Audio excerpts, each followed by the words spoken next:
Bab 201. Keraguan Penatua Niejin. Semua yang kukatakan itu benar, kata pria bernama Lin Yu sambil menepuk dadanya.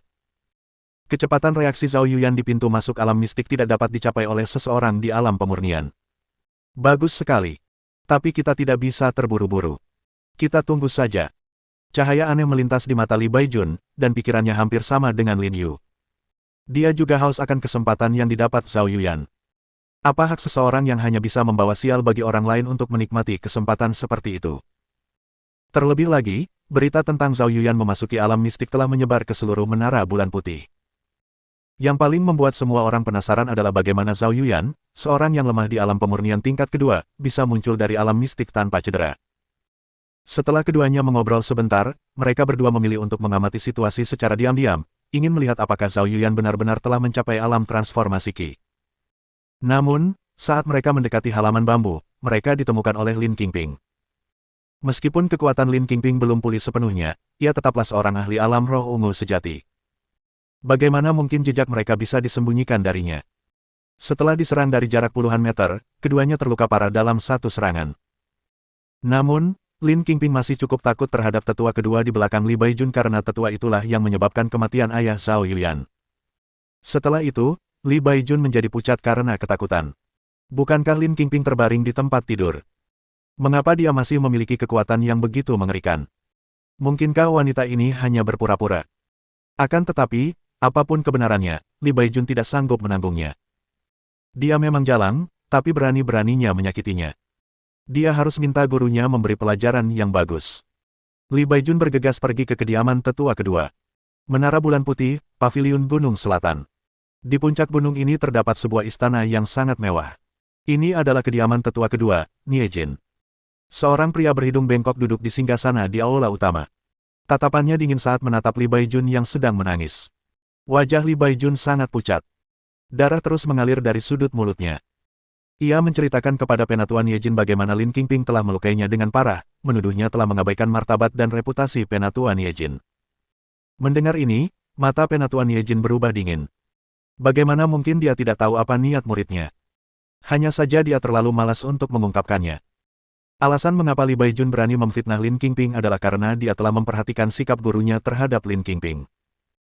Penatua Niejin selalu tidak menyukai keluarga Zhao Yuyan, terutama ayahnya. Ketika dia mengetahui bahwa ayah Zhao Yuyan telah meninggal, dia sangat bahagia. Jangan khawatir, aku akan mencarinya untuk menyelesaikan masalah ini. Penatua Niejin menatap Li Baijun dan berkata dengan ringan. Terima kasih guru. Li Baijun melihat ini dan sangat gembira. Ia segera berdiri.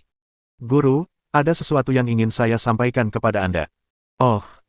Saya pikir guru telah mendengar bahwa Zhao Yuyan, si pembawa sial kecil, memasuki alam mistik dan keluar tanpa cedera, tetapi guru mungkin tidak tahu bahwa gadis kecil ini mungkin telah menemukan beberapa keberuntungan besar di alam mistik. Pemulihan mendadak Lin Qingping pasti ada hubungannya dengan kekayaan besar Zhao Yuyan. Namun, dengan kekuatannya, ia tidak bisa mengambil semuanya sendirian. Daripada pulang dengan tangan kosong, ia berpikir untuk memberitahu gurunya agar ia bisa mendapatkan sebagian keuntungannya jika gurunya merebut kesempatan Zhao Yuyan. Apakah kamu punya bukti? Penatua Niejin mengangkat alisnya dengan penuh tanya. Dia tentu telah mendengar tentang Zhao Yuyan yang menyelinap ke alam mistik, tetapi dia kecewa mendengar bahwa dia telah muncul dengan selamat. Seorang pembawa sial yang hanya membawa nasib buruk bagi orang lain seharusnya mati muda. Guru, apa yang terjadi adalah... Li Baijun lalu menceritakan kepada tetua Niejin tentang bagaimana Lin Yu bertemu Zhao Yuyan di pintu masuk alam mistik dan mengemukakan spekulasinya sendiri untuk ukuran yang baik. Awalnya, Lin Qingping terbaring di tempat tidur, tetapi sekarang ia telah memulihkan kultivasi alam roh ungunya. Kemungkinan besar ia telah mengonsumsi harta surgawi yang ditemukan oleh kutukan di alam mistik. Guru, tadi Anda mengatakan bahwa kekuatan hidup Lin Qingping sangat lemah dan dia tidak punya banyak waktu lagi untuk hidup. Tetapi ketika dia menyerang saya tadi, auranya jauh lebih kuat dari sebelumnya. Setelah selesai berbicara, Li Baijun diam-diam melirik gurunya. Namun, yang membuatnya sedikit mengernyit adalah ekspresi gurunya yang tidak banyak berubah. Mungkinkah gurunya sama sekali tidak tertarik dengan masalah ini? Aku sudah mendapatkannya. Kamu harus pergi sekarang dan istirahatlah dengan baik. Aku pasti tidak akan memaafkan wanita jalang itu karena telah melukaimu dengan parah. Terima kasih guru. Karena gurunya sudah berjanji padanya, dia hanya perlu menunggu pertunjukan yang bagus. Setelah Li Baijun pergi, tatapan Penatua Niejin menjadi gelap. Jika apa yang dikatakan Li Baijun benar, maka sesuatu yang aneh pasti telah terjadi pada Zhao Yuyan. Zhao Yuyan hanyalah seorang kultivator tingkat pemurnian tingkat kedua. Bagaimana mungkin ia bereaksi begitu cepat untuk menghindari serangan seorang kultivator tingkat transformasi Qi? Hal ini sendiri sangat tidak masuk akal. Namun, yang paling mengejutkannya adalah kesembuhan Lin Qingping. Dari apa yang diketahuinya, tidak ada cara untuk mengisi kembali sejumlah besar kekuatan hidup yang terkuras. Aku nggak ngangka cewek ini seberuntung itu. Kayaknya aku harus bikin rencana lagi. Saat memikirkan hal ini, mata Penatuan Ye Jin berkilat dengan niat membunuh. Sebelumnya, ia memiliki permusuhan yang hebat dengan ayah Zhao Yuyan. Di Menara Bulan Putih, ia terus-menerus memikirkan cara untuk membunuhnya, tetapi karena hubungan mereka, ia tidak dapat menemukan kesempatan yang tepat. Namun, yang mengejutkannya, ayah Zhao Yuyan benar-benar meninggalkan Menara Bulan Putih dan pergi ke pegunungan untuk mencari ramuan spiritual. Dia dengan tegas mengeluarkan bunga binatang roh kesayangannya dan menarik banyak binatang iblis tingkat 5 untuk menyerang ayah Zhao Yuyan, yang mengakibatkan kematiannya. Dari sudut pandang orang luar, kematiannya disebabkan oleh keberadaan Zhao Yuyan, yang tidak diragukan lagi membawa nasib buruk baginya. Karena hal inilah Zhao Yuyan terus-menerus menyalahkan dirinya sendiri. Lin Qingping sudah kehilangan banyak energi hidupnya, jadi begitu dia mengirimkan transmisi suara itu, lukanya akan semakin parah karena amarah dan akhirnya mati. Itulah rencananya. Namun, yang mengejutkannya adalah Lin Qingping ternyata begitu sabar dan gigih. Ia tidak berniat membalas dendam, bahkan menyembunyikan rahasia ini dalam-dalam. Bab 202. Kekuatan Sayap Api. Penerjemah. Endless Fantasy Translation Editor. Endless Fantasy Translation. Ini tidak akan berhasil. Sepertinya aku harus turun tangan sendiri untuk memastikan keaslian masalah ini. Sesaat kemudian, sosok Tetuan Ye Jin berubah menjadi seberkas cahaya dan tiba-tiba menghilang. Setelah itu, ia menuju ke halaman bambu. Wus! Namun, pada saat ini, seberkas cahaya merah tiba-tiba turun dan menghalangi Penatuan Ye Jin. Aku ingin tahu apa yang membuat Penatuan Ye Jin begitu cemas. Saat garis cahaya merah perlahan menghilang, sosok seorang wanita tua terlihat. Yin Susu, apa maksudmu dengan ini? Mendengar ini, tatapan Penatuan Ye Jin berubah sedikit dingin. Wanita tua ini bernama Yin Susu, dan dia adalah tetua ketiga sekte tersebut. Dia juga yang diam-diam merawat Lin Qingping dan putrinya. Jika bukan karena campur tangan wanita tua ini secara diam-diam, Lin Qingping dan putrinya sudah lama mati di tangannya. Aku hanya bertanya, mengapa kau begitu gugup, Tetuan Ye Jin? Penatuan Ye Jin, pergilah ke tempat yang kau tuju. Yin Susu menatap Tetuan Ye Jin dengan acuh tak acuh, lalu menyingkir. Penatuan Ye Jin mendengus dingin, lalu berubah menjadi seberkas cahaya dan menghilang. Yin Susu melihat ke arah yang dituju Penatuan Ye Jin, dan tatapannya berubah dingin. Ibu Yin Susu dan Lin Qingping adalah sahabat baik, dan sebelum meninggal, dia pernah memintanya untuk menjaga Lin Qingping dengan baik. Karena itulah Yin Susu berulang kali menghentikan Tetuan Ye Jin. Akan tetapi, Penatuan Ye Jin lebih kuat darinya, jadi dia hanya bisa mengawasi mereka secara diam-diam. Dia memang hanya berada di alam pemurnian tingkat kedua. Penatuan Ye Jin melayang di udara di atas halaman bambu. Indra spiritualnya memeriksa tingkat kultivasi Zhao Yuyan. Dia mengerutkan kening mendengar penemuan ini. Ye Xuan telah lama menyamarkan aura Zhao Yuyan. Kecuali jika kekuatannya jauh lebih tinggi dari Ye Xuan, mustahil bagi mereka untuk menyelidiki tingkat kultivasi Zhao Yuyan yang sebenarnya. Mungkinkah Li Baijun berbohong padaku? Memikirkan hal ini, mata Penatuan Ye Jin langsung berubah dingin, tetapi ekspresinya cepat berubah. Aura Lin Qingping sangat aneh. Memang benar seperti yang dikatakan Li Baijun. Wanita jalang ini sudah pulih dari kekuatannya yang dulu. Alam roh ungu tingkat ke-6. Yang terpenting, aura di sekujur tubuhnya tidak lagi tak menentu. Ini berarti kekuatan hidup wanita ini telah terisi kembali sepenuhnya. Bagaimana ini mungkin? Penatuan Ye Jin mengerutkan kening. Mungkinkah kutukan itu benar-benar mendapatkan kesempatan besar di alam mistik? Terlebih lagi, itu adalah harta surgawi yang dapat memulihkan kekuatan hidup seseorang. Memikirkan hal ini, Penatuan Ye Jin dipenuhi dengan keraguan. Namun, ia tidak berani mendekati Zhao Yuyan, karena khawatir akan terkena dampak buruknya. Lin Qingping, mengapa kau melukai muridku? Setelah tidak memperoleh jawaban yang diinginkannya, Penatuan Ye Jin melanjutkan rencananya. Mendengar suaranya, ekspresi Lin Qingping berubah. Ia tidak menyangka Penatuan Ye Jin akan tiba secepat ini. Karena muridmu berani mengingini halaman bambuku, tentu saja aku harus memberinya pelajaran. Lin Qingping menatap Tetuan Ye Jin dengan ekspresi muram, dan buru-buru mendorong Zhao Yuyan ke belakangnya. Omong kosong. Li Baijun hanya lewat sini, tapi kau menyerangnya dan melukainya parah. Sekarang, kau masih berani berdebat denganku tentang masalah ini. Bagaimana dengan ini? Apapun yang kau lakukan, aku akan mengembalikannya padamu. Tetuan Ye Jin kemudian mengulurkan tangannya dan membuat gerakan meraih, lalu dengan mudah mengangkat Lin Qingping dari tempatnya. Namun, Zhao Yuyan, yang berada di belakang Lin Qingping, aman dan sehat.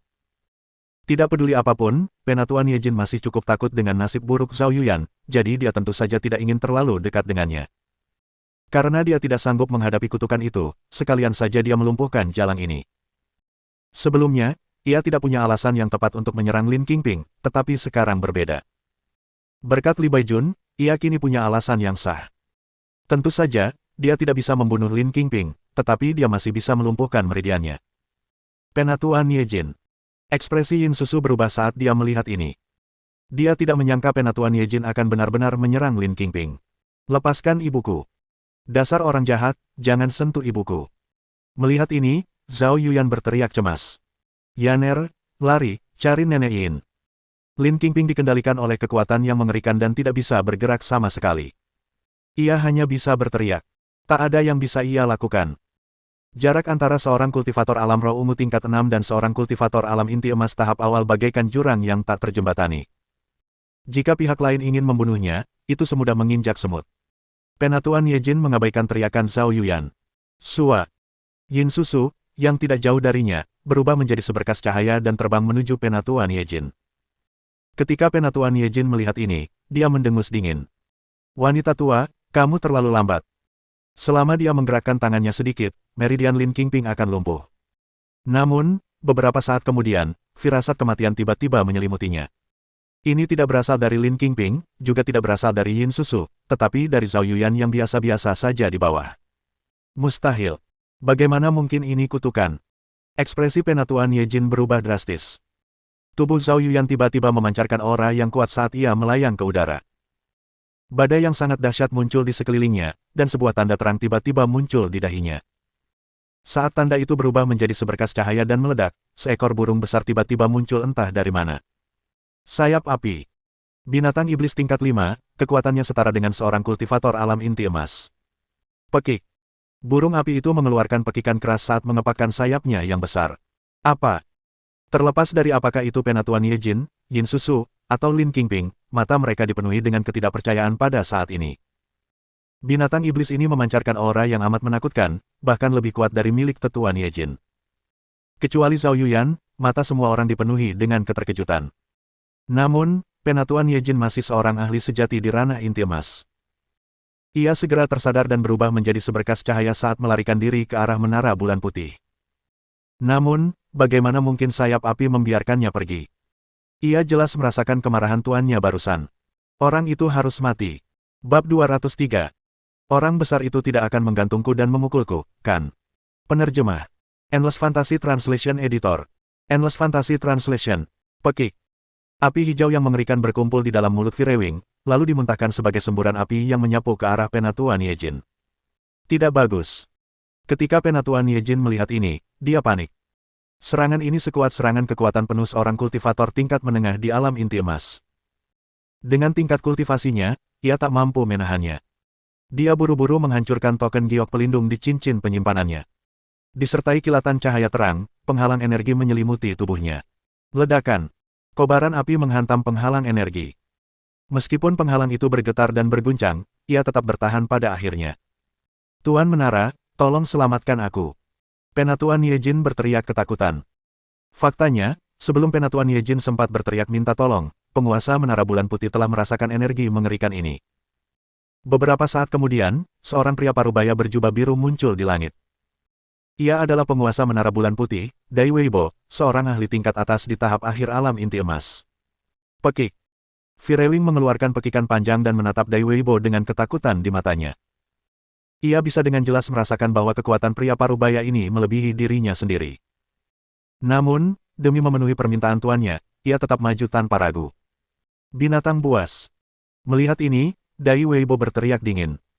Tangan kanannya memancarkan cahaya keemasan yang terang, lalu ia mengulurkan tangannya ke arah Firewing. Sebuah tangan emas besar tiba-tiba mencengkeram leher burung yang menyala itu, menahannya. Lepaskan api kecilku. Tower Master, kumohon, jangan sakiti dia. Melihat hal ini, Zhao Yuyan menjadi cemas, dan dia buru-buru memohon belas kasihan Dai Weibo. Cahaya aneh melintas di mata Dai Weibo.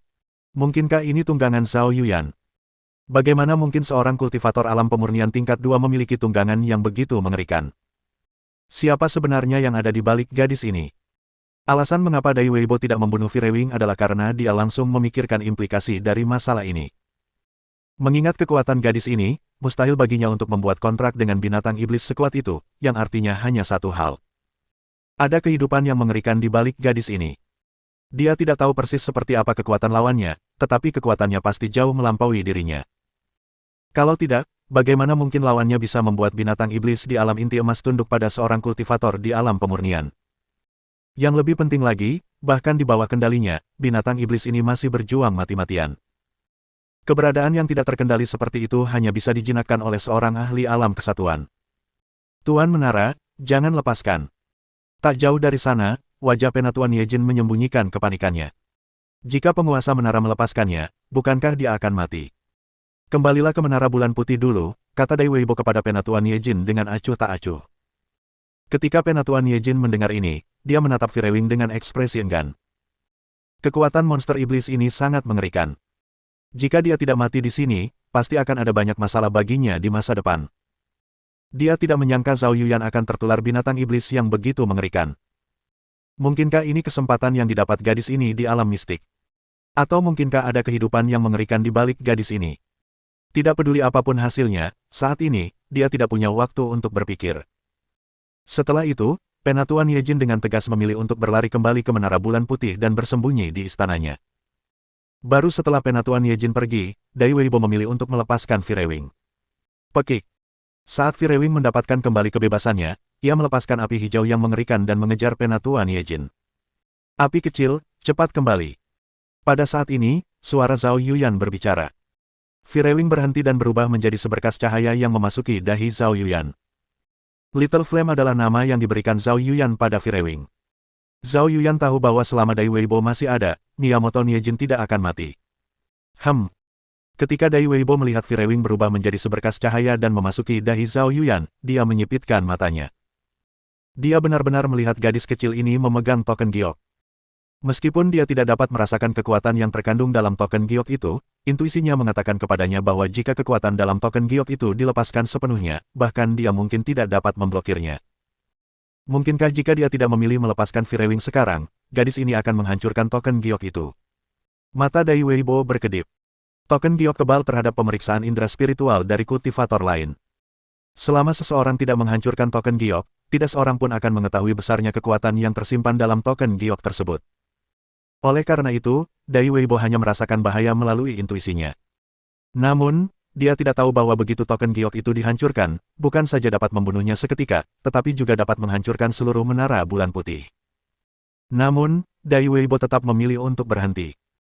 Terlepas dari kekuatan yang terkandung dalam token giok itu, fakta sederhana bahwa pihak lain memiliki binatang iblis alam inti emas sebagai tunggangan sudah cukup untuk membuktikan bahwa ada keberadaan yang mengerikan di balik gadis ini. Zhao Yuyan, siapa gurumu? Dai Weibo ragu sejenak sebelum akhirnya mengajukan pertanyaan. Maafkan aku karena tidak bisa mengungkapkannya. Zhao Yuyan menggelengkan kepalanya. Selain kedua orang tuanya, dia paling menghargai gurunya.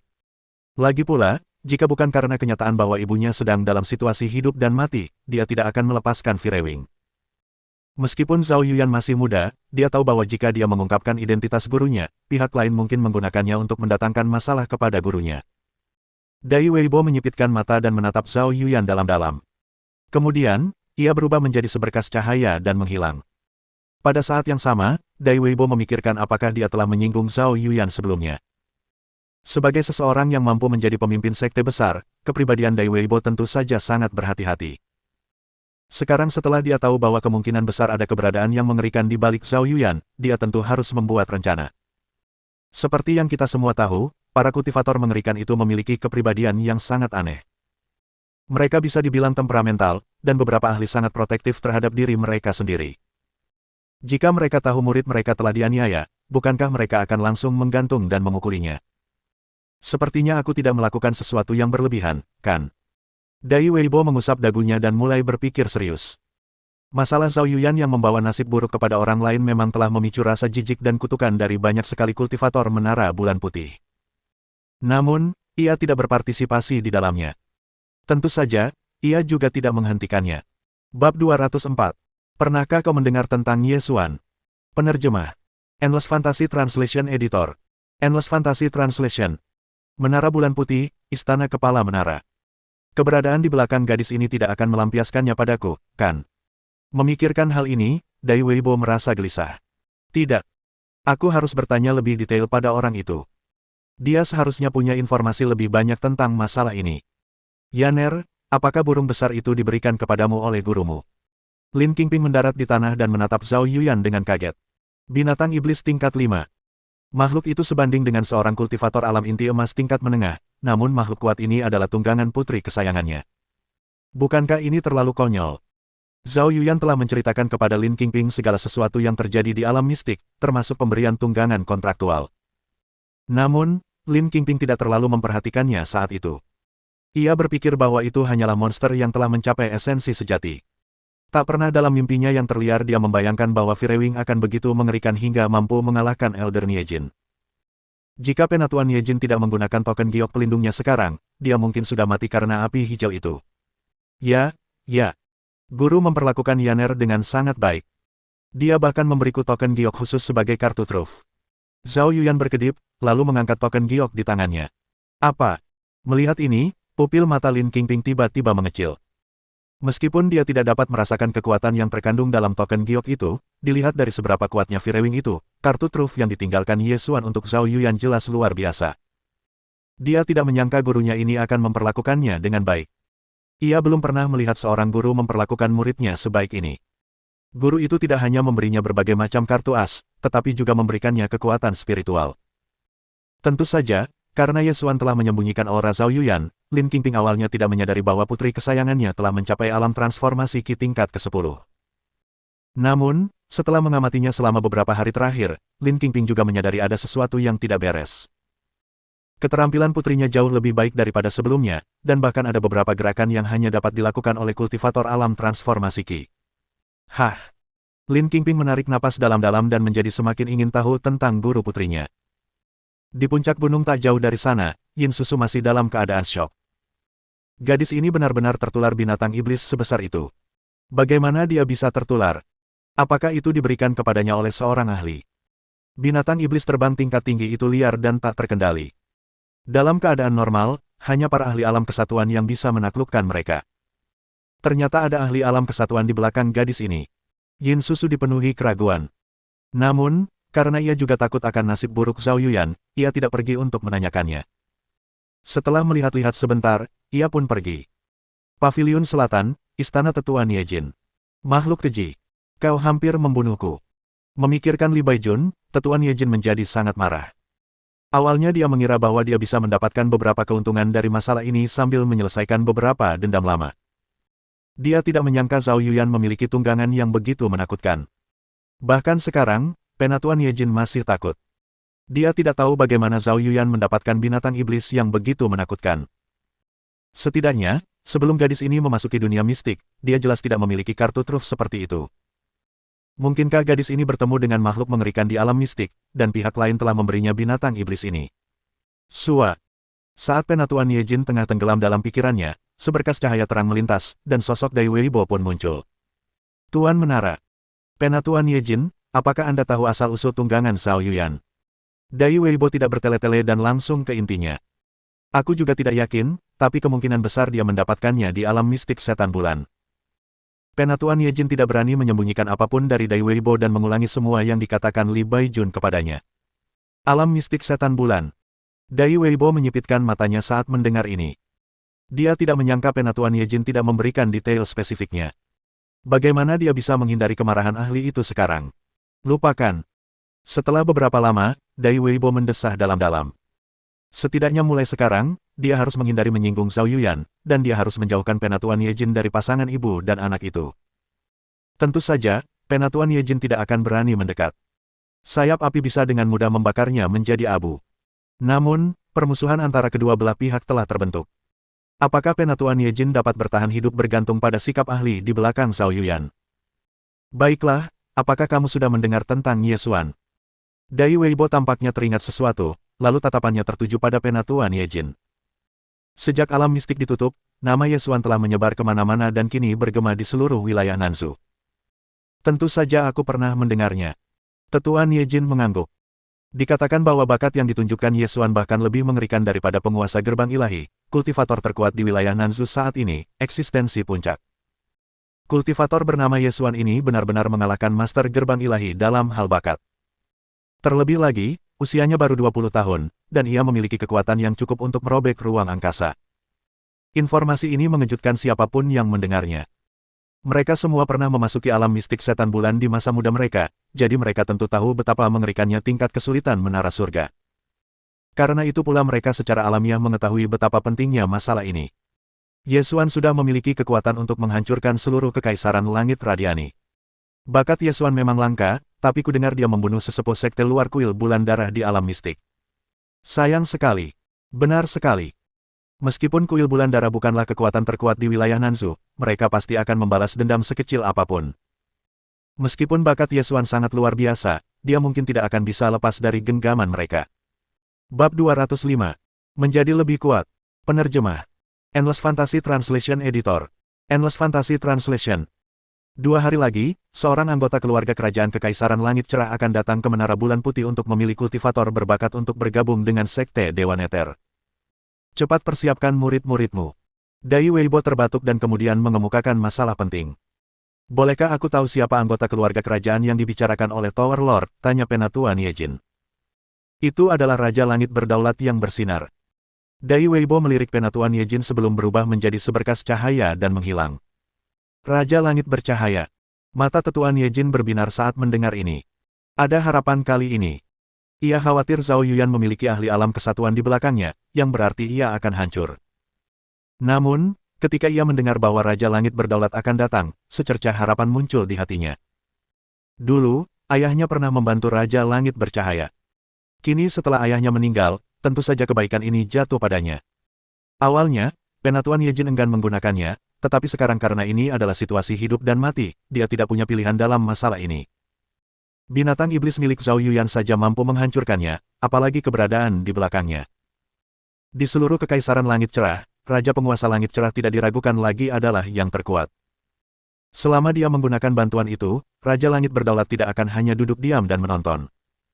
Dia bahkan mungkin bisa menghancurkan ahli di balik Zhao Yuyan. Tentu saja, sebelum Raja Penguasa Langit Cerah tiba, dia harus bersembunyi, untuk berjaga-jaga jika ahli di belakang Zhao Yuyan tiba-tiba muncul. Di ujung selatan wilayah itu, jauh dari Radiant Sky Empire, elang api hitam terbang di langit. Di punggungnya duduk Yesuan dan 2 orang lainnya. Tiba-tiba, gelombang fluktuasi misterius menyebar dari tubuh Yesuan, seperti riak di danau yang tenang. Pada saat yang sama, kecepatan elang api hitam tiba-tiba melambat. Guru Yue dan Li Qingyan juga dikejutkan oleh gelombang misterius ini. Baru saja mereka tiba-tiba merasa bahwa dunia tempat mereka berada berubah menjadi sangat aneh, seolah-olah terbagi menjadi beberapa lapisan, dan mereka sendiri terisolasi oleh ruang ini. Namun, ketika mereka sadar kembali, mereka menyadari bahwa itu hanyalah ilusi. Suara mendesing.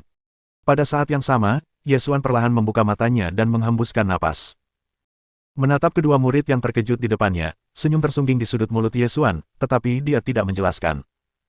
Setelah menggunakan 2 buah roh Buddha dan 1 buah roh nebula mimpi, dia akhirnya memahami level pertama dari niat spasial. Kekuatannya telah meningkat pesat. Sebelumnya, jika Yesuan ingin menghancurkan ruang, akan membutuhkan banyak upaya. Namun, kini ia dapat melakukannya dengan mudah, bahkan mengganggu hukum alam yang memperbaiki retakan spasial. Selain itu, dalam area tertentu, ia dapat berteleportasi tanpa batas, yang memungkinkannya menghindari serangan lawan, kecuali jika lawan juga memahami maksud spasial atau memiliki artefak dengan kekuatan spasial. Tak hanya itu, Yesuan juga bisa menggunakan intensi spasialnya untuk menahan pergerakan lawan. Meskipun tidak bertahan lama, dalam pertarungan antar ahli, intensi spasial ini berpotensi fatal. Seperti yang diharapkan dari niat agung yang legendaris. Sungguh menantang surga. Setelah memahami intensi spasial, suasana hati Yesuan menjadi lebih rileks. Ia masih memiliki 2 harta surgawi lagi yang akan memungkinkannya mengalami pencerahan, yaitu bulan roh angin dan bodi daun layu. Akan tetapi, daripada menggunakannya sendiri, lebih baik memberikannya kepada pengikutnya untuk mendapatkan imbalan dari sistem. Beberapa hari ke depan akan dihabiskan untuk berlatih teknik penempaan dewa dan menyempurnakan kekuatan ramuan Void. Ye Xuan akan memasuki kultivasi terpencil lagi. Ia akan berusaha keras untuk meningkatkan tubuh Sword Overlord-nya sebelum ia mencapai menara bulan putih. Waktu berlalu dengan cepat, dan segera 2 hari telah berlalu. Selama kurun waktu tersebut, Ye Xuan telah melakukan banyak tugas sekaligus, berlatih teknik penempaan dewa dan menyempurnakan kekuatan ramuan Void secara bersamaan, yang mana meningkatkan kekuatan indera spiritualnya, sekaligus memperkuat jiwanya. Sekarang, Ye Xuan 100% yakin bahwa, bahkan jika ia kehilangan tubuh fisiknya, jiwanya masih akan mampu bertahan sendiri untuk waktu yang lama. Selama ada energi spiritual yang cukup, jiwanya akan terus tumbuh semakin kuat. Aku tidak menyangka teknik penempaan ilahi akan memperkuat jiwaku secara signifikan. Hati Ye Xuan dipenuhi kejutan dan kegembiraan. Dibandingkan sebelumnya, jiwanya 2 kali lebih kuat. Namun, setelah peningkatan awal itu, kecepatan kemajuannya melambat. Di samping itu, jiwa dan indera spiritualnya yang semakin kuat juga memungkinkannya untuk menyempurnakan kekuatan ramuan Void lebih cepat. Karena itu, agar dapat meningkatkan tubuh Sword Overlord-nya sesegera mungkin, Ye Xuan untuk sementara memfokuskan seluruh perhatiannya pada penyempurnaan kekuatan Void Heart. Setelah beberapa waktu berlalu, Yue dan Li Qingyan terbangun kaget lagi, dan pandangan mereka beralih ke Ye Xuan pada saat yang sama. Guru telah menjadi lebih kuat lagi. Bab 206. Teleportasi. Penerjemah. Endless Fantasy Translation Editor. Endless Fantasy Translation. Awalnya, karena tubuh Sword Overlord-nya, energi pedang Ye Xuan begitu kuat. Kini, energi pedang yang kuat ini telah meresap ke dalam auranya, menjadi jelas bagi orang-orang di sekitarnya. Bahkan tubuh elang api hitam mulai gemetar. Ia dapat merasakan kekuatan dahsyat dari dao pedang tuannya. Seiring berjalannya waktu, kecepatan elang api hitam itu perlahan menurun. Akhirnya, ia berhenti tak berdaya di udara, tak dapat melanjutkan perjalanan karena aura Ye Xuan yang begitu kuat. Tatapan Yue dan Li Qingyan juga dipenuhi keterkejutan. Aura yang mendominasi mulai terasa menyesakkan. Setiap sel dalam tubuh Ye Xuan bersinar terang saat menyatu dengan ki pedang yang menguasai, menyebabkan kultivasinya meroket. Ditambah lagi, tubuh Sword Overlord mengeluarkan aura pedang yang mengerikan dan dahsyat yang seakan ingin menghancurkan dunia. Tingkat ketiga alam kesatuan. Tingkat keempat dari alam kesatuan. Tingkat kelima dari alam kesatuan. Tingkat keenam dari alam kesatuan. Ledakan.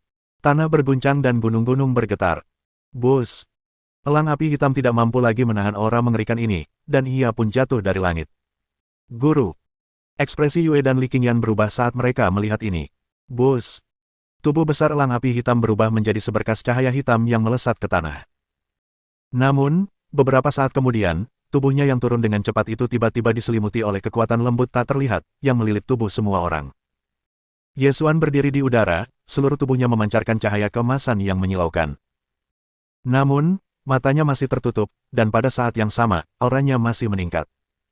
Akan tetapi, bukan level kultivasinya yang meningkat sekarang, melainkan level niat pedangnya. Niat pedang tingkat ketiga. Niat pedang tingkat keempat. Niat pedang tingkat kelima. Niat pedang tingkat 6. Tak jauh dari sana, Yue dan Li Qingyan berlutut di punggung elang api hitam. Jika Ye Xuan tidak melindungi mereka tepat waktu, mereka pasti sudah pingsan karena aura sombong yang dipancarkannya. Tingkat ke-6 dari alam kesatuan. Niat pedang tingkat 6. Ki pedang yang dahsyat memenuhi udara, retakan spasial mulai muncul di sekelilingnya. Bus.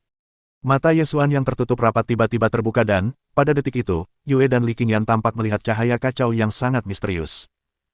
Beberapa saat kemudian, ki pedang dewa tiba-tiba merobek ruang. Ye Xuan berdiri di udara dengan tangan di belakang punggungnya. Meskipun tubuhnya tetap tak bergerak, energi pedang yang dahsyat menghancurkan sekelilingnya. Di hutan bawah, banyak sekali binatang iblis gemetar ketakutan saat mereka menatap Ye Xuan. Sangat mengerikan. Di dinasti Qian Agung, Raja Tua, yang memiliki kekuatan paling mengerikan, tiba-tiba mengakhiri kultivasinya yang menyendiri. Tatapannya beralih ke arah Ye Xuan, tetapi yang bisa ia rasakan hanyalah ki pedang yang merusak dan mendominasi di kejauhan. Tiba-tiba, ki pedang dominan yang melesat ke langit pun menghilang. Niat pedang yang mengerikan seperti itu tidak hanya terdeteksi oleh Raja Tua, tetapi juga banyak ahli top lainnya di wilayah Nanzu. Kapan wilayah Nanzu kita memiliki seorang kultivator pedang yang begitu menakutkan? Mungkinkah penguasa istana pedang segudang sedang lewat? Mungkinkah itu benar-benar dia? 10.000 meter di atas tanah, Ye Xuan menarik kembali aura dominan yang memancar dari tubuhnya. Kini, ia tampak tak berbeda dengan manusia biasa. Yesuan perlahan mengulurkan tangannya, menyatukan dua jarinya sambil membuat gerakan menggesek. Bus! Pedang Qi yang sombong mendatangkan malapetaka di depannya, menciptakan celah spasial yang dalam, dari situlah kekuatan hampa meledak. Pohon-pohon besar dan batu-batu raksasa terhisap ke dalam celah spasial, lalu hancur menjadi debu. Binatang-binatang iblis di bawah tentu saja tak luput.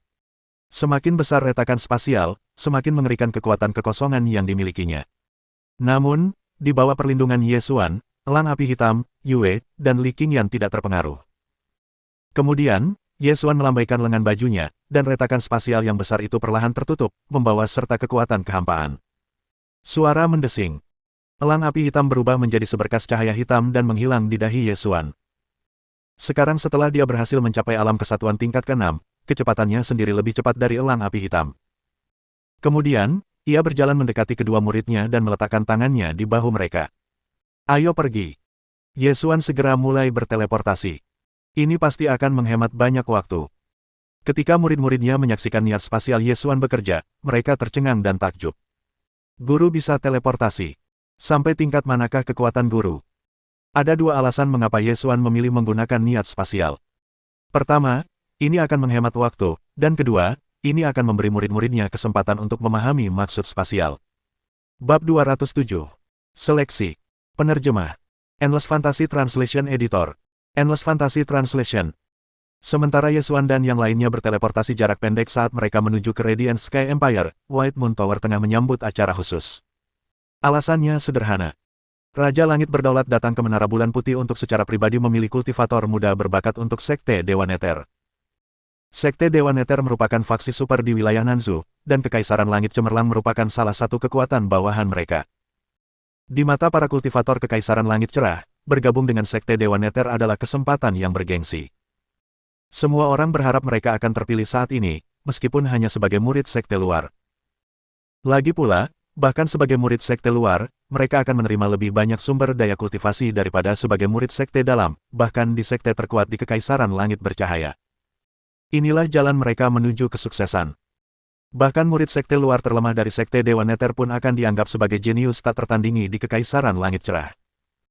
Sekte Dewa Nether tidak hanya akan memilih pengikut dari Menara Bulan Putih, tetapi juga para kultivator berbakat dari sekte lain dalam Kekaisaran Langit Cemerlang, serta kekuatan lain di bawah mereka. Dan karena aliran darah dan bakat baru yang tiada habisnya, maka kedudukan Sekte Dewa Nether tidak tergoyahkan. Tentu saja, sekte-sekte ini juga akan merasa sakit hati melihat bakat-bakat muda mereka direbut oleh Sekte Dewa Nether. Namun, mereka tidak punya pilihan lain.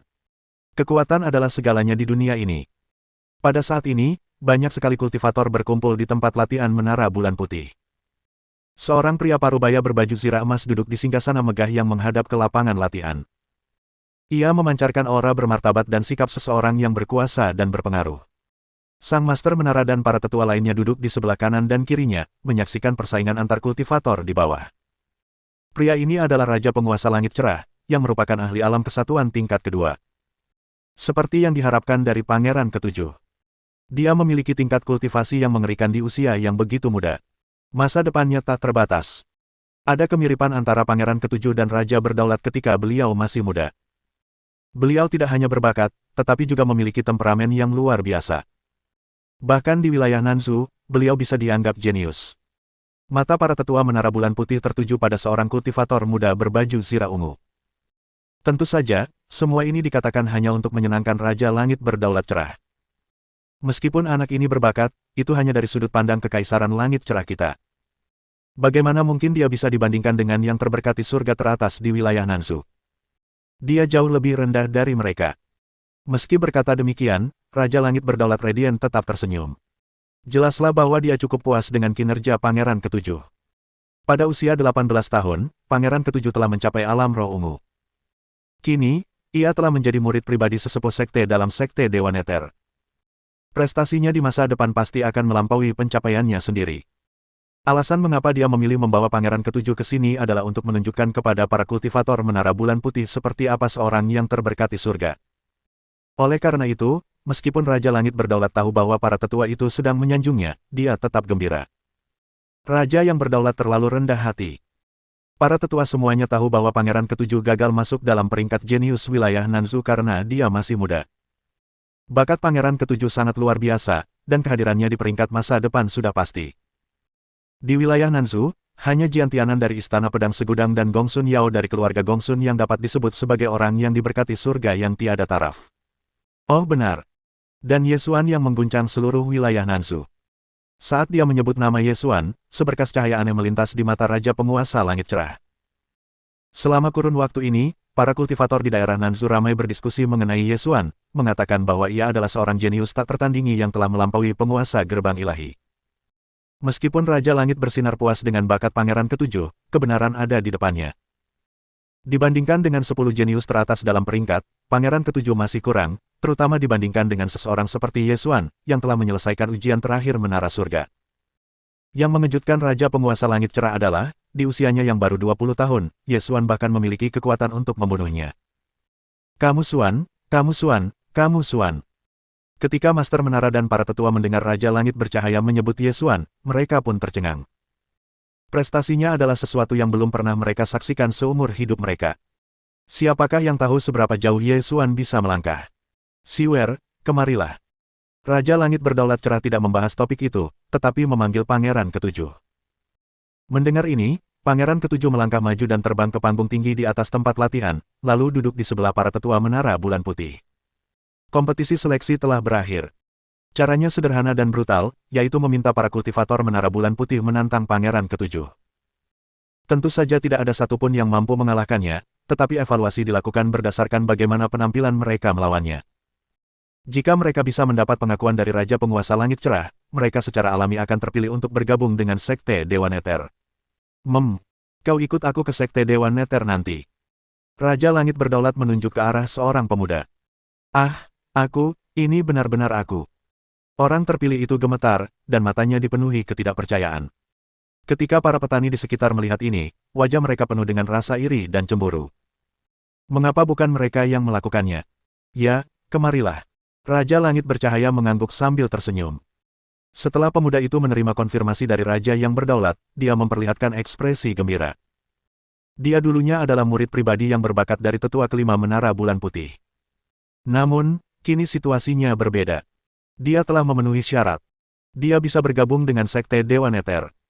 Bagaimana status murid pribadi Menara Bulan Putih jika dibandingkan? Tidak ada apa-apanya. Bab 208. Situasinya telah berubah. Penerjemah.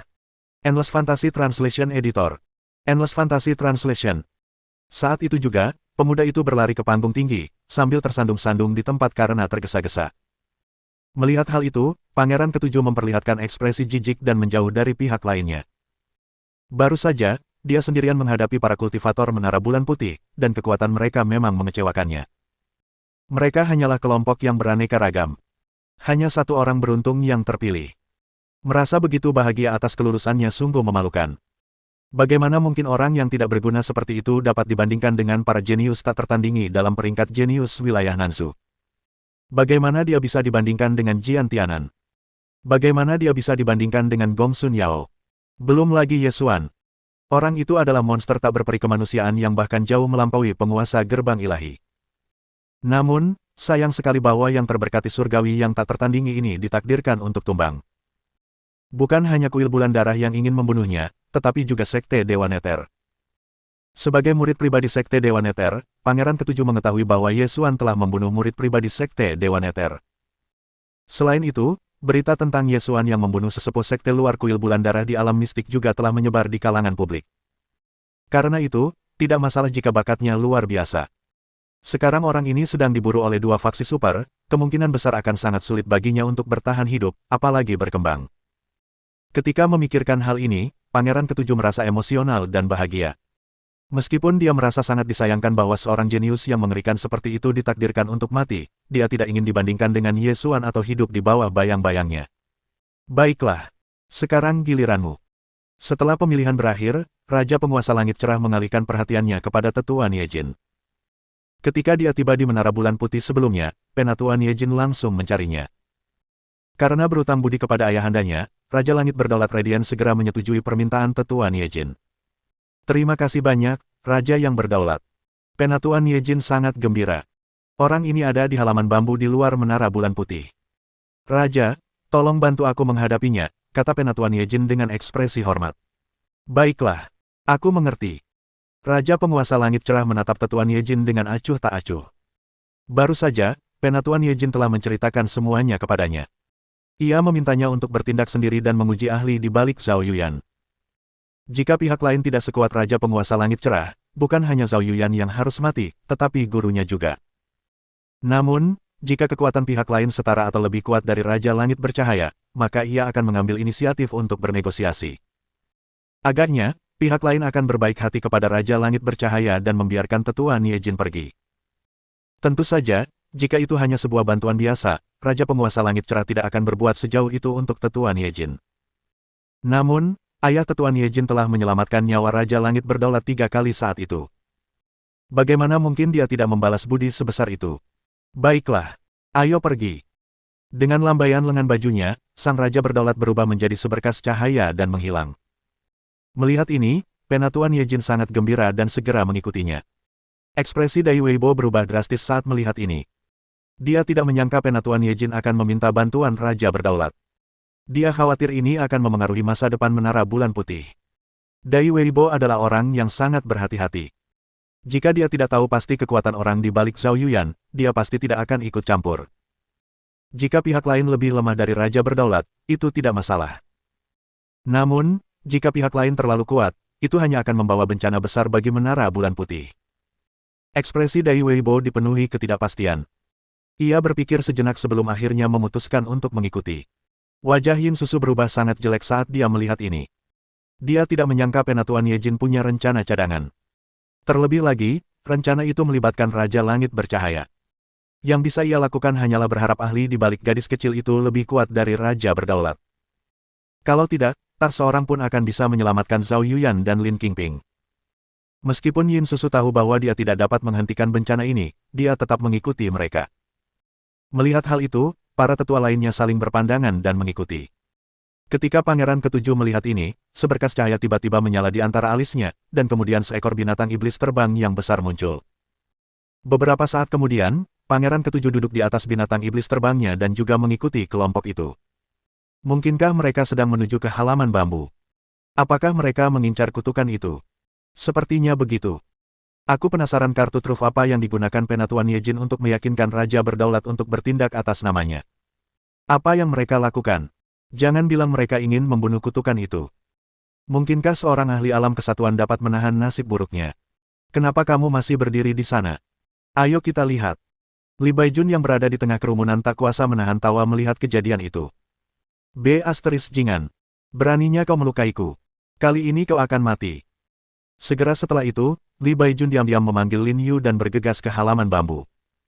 Raja Berdaulat bergerak sangat cepat. Dalam beberapa saat, ia telah mencapai halaman bambu. Di hadapan seorang ahli alam kesatuan, formasi di sekitar halaman bambu itu bagaikan kulit telur. Ia hanya perlu mengetuknya pelan untuk menghancurkan segalanya.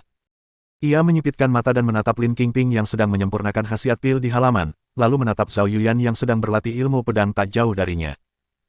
Meskipun teknik pedang Zhao Yuyan agak canggung, dia sangat serius. Meskipun dahinya bermandikan keringat, dia tidak menyerah. Agar tidak merusak tanaman bambu di halaman, Zhao Yuyan menggunakan tongkat bambu sebagai pedang panjang. Kekuatan spiritual dalam tubuhnya perlahan mengalir melalui meridian dan ke anggota tubuhnya. Apa yang dipraktikkan Zhao Yuyan adalah teknik seni bela diri yang diajarkan Ye Xuan padanya. Akan tetapi, mereka berdua tidak menyadari bahwa ada seorang ahli alam kesatuan yang tengah mengawasi mereka dari atas. Kemudian, formasi halaman bambu itu pun aktif dan mengejutkan mereka. Baru pada saat itulah keduanya menyadari bahwa sesuatu yang besar telah terjadi. Lin Qingping langsung tersentak bangun. Tatapannya tertuju pada sosok-sosok di luar halaman bambu, dan raut wajahnya berubah drastis. Apa yang terjadi? Mengapa para ahli Menara Bulan Putih berkumpul di luar halaman? Lalu, siapakah pria parubaya berbaju zirah emas di langit itu? Mengapa ia memancarkan tekanan yang begitu mengerikan? Tidak bagus. Apakah itu Raja Penguasa Langit Cerah? Bab 209. Aku paling benci anak-anak yang tidak patuh. Penerjemah. Endless Fantasy Translation Editor. Endless Fantasy Translation. Ekspresi Lin Qingping langsung berubah. Sosoknya melesat, dan ia segera datang ke sisi Zhao Yuyan, melindunginya. Ibu, apa yang terjadi? Tanya Zhao Yuyan. Tentu saja, ia juga bisa merasakan ada yang tidak beres. Kemunculan tiba-tiba sejumlah besar pakar jelas menunjukkan niat jahat mereka. Akan tetapi, bukankah Penatuan Yejin baru saja dipukul mundur oleh api kecil? Mengapa dia ada di sini lagi? Ini situasi yang sulit. Jika Master Menara ada di sini, kekuatan Little Flame tidak akan cukup. Zhao Yuyan mengedipkan matanya dan menatap para ahli di langit. Namun, ekspresi Lin Qingping sangat serius, dan dia diam-diam menggunakan indera spiritualnya untuk mengirim pesan kepada Zhao Yuyan. Yaner, keluarkan token giok yang diberikan gurumu. Begitu dia selesai berbicara, Lin Qingping menatap langit dengan hati yang berat. Dia tidak yakin apakah kekuatan yang terkandung di dalam token giok itu akan cukup untuk melawan para ahli tersebut. Zhao Yuyan mengangguk, dan 4 token giok muncul di tangannya, 2 di masing-masing tangan. Melihat ini, Lin Qingping mengambil token giok dari tangannya tanpa suara. Dia khawatir putrinya yang berharga tidak akan mampu bereaksi tepat waktu, jadi lebih aman untuk memegangnya di tangannya. Bagaimana tindakan Lin Qingping bisa disembunyikan dari Raja Penguasa Langit Cerah? Namun, ia tidak terburu-buru. Lagi pula, ia masih belum yakin dengan kekuatan ahli di balik Zhao Yuyan. Ia juga tidak tahu kekuatan apa yang terkandung dalam token giok yang ditinggalkan orang itu. Yaner, apa token giok ini? Kekuatan spiritual dalam tubuh Lin Qingping menyapu keluar dan melilit salah satu token giok, menempatkannya di tangan Zhao Yuyan. Dia tahu kegunaan 3 token giok lainnya, satu adalah token giok penambah kecepatan, satu lagi adalah token giok pelindung, dan yang ketiga adalah token giok penyerang. Akan tetapi, dia tidak dapat mengidentifikasi yang keempat, yang tampaknya mengandung semacam kekuatan misterius. Guru berkata pada Yaner, selama dia menghancurkan token giok ini, dia akan langsung merasakan lokasiku. Zhao Yuyan berkata sambil mengusap kepalanya dan mencoba mengingat rinciannya. Yang tidak diketahui Zhao Yuyan adalah bahwa token giok ini berisi semua kekuatan Yesuan, termasuk niat pedang, niat petir surgawi, dan niat tinju. Begitu dihancurkan, kekuatan Yesuan akan langsung meletus, persis seperti aura yang ditampilkan Yesuan di lantai tertinggi menara surga. Pada saat yang sama, Yesuan juga bisa merasakan lokasi Zhao Yuyan. Namun, token giok ini tidak memiliki kemampuan menyerang apapun.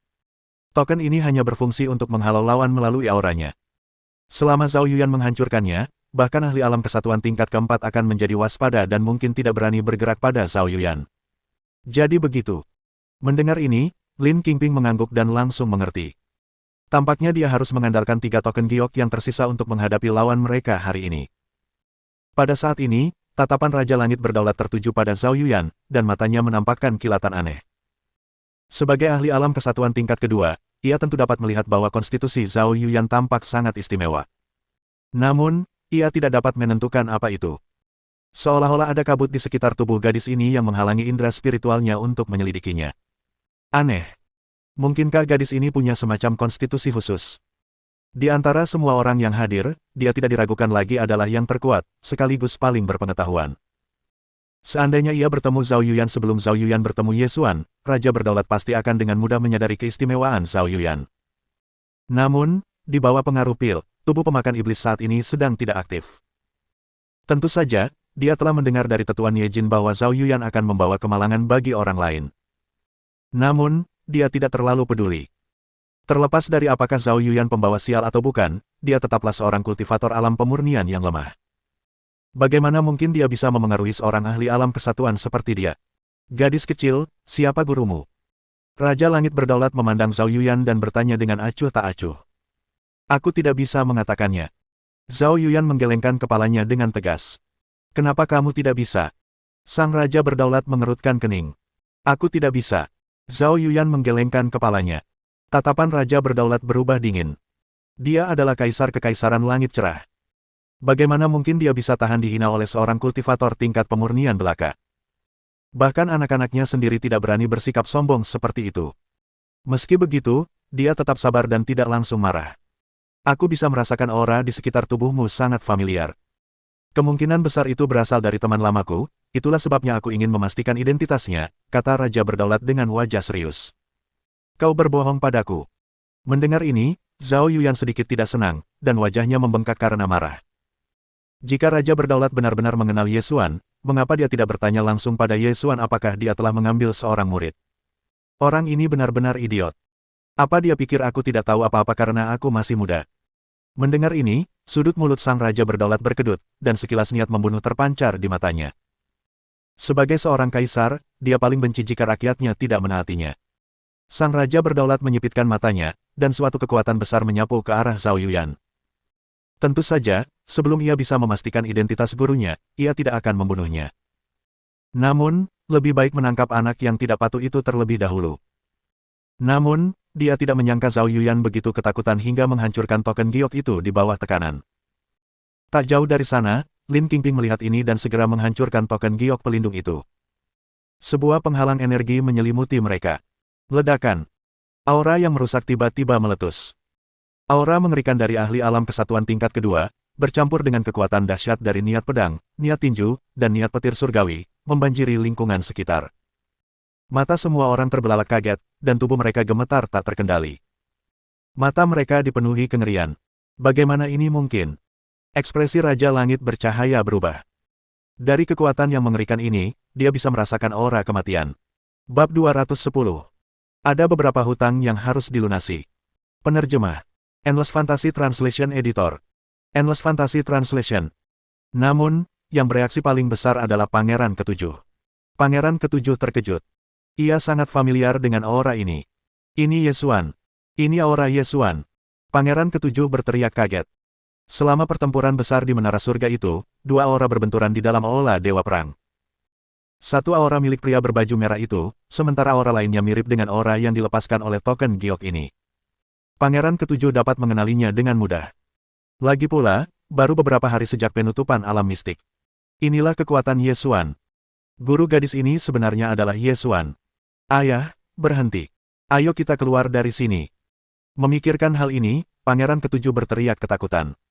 Dia tentu tahu bahwa Yesuan tidak mungkin muncul di Kekaisaran Langit Cerah, tetapi Lin Qingping masih memiliki dua token giok. Kemungkinan besar, token itu diberikan kepada Zhao Yuyan oleh Yesuan. Ekspresi semua orang berubah. Kamu Suan.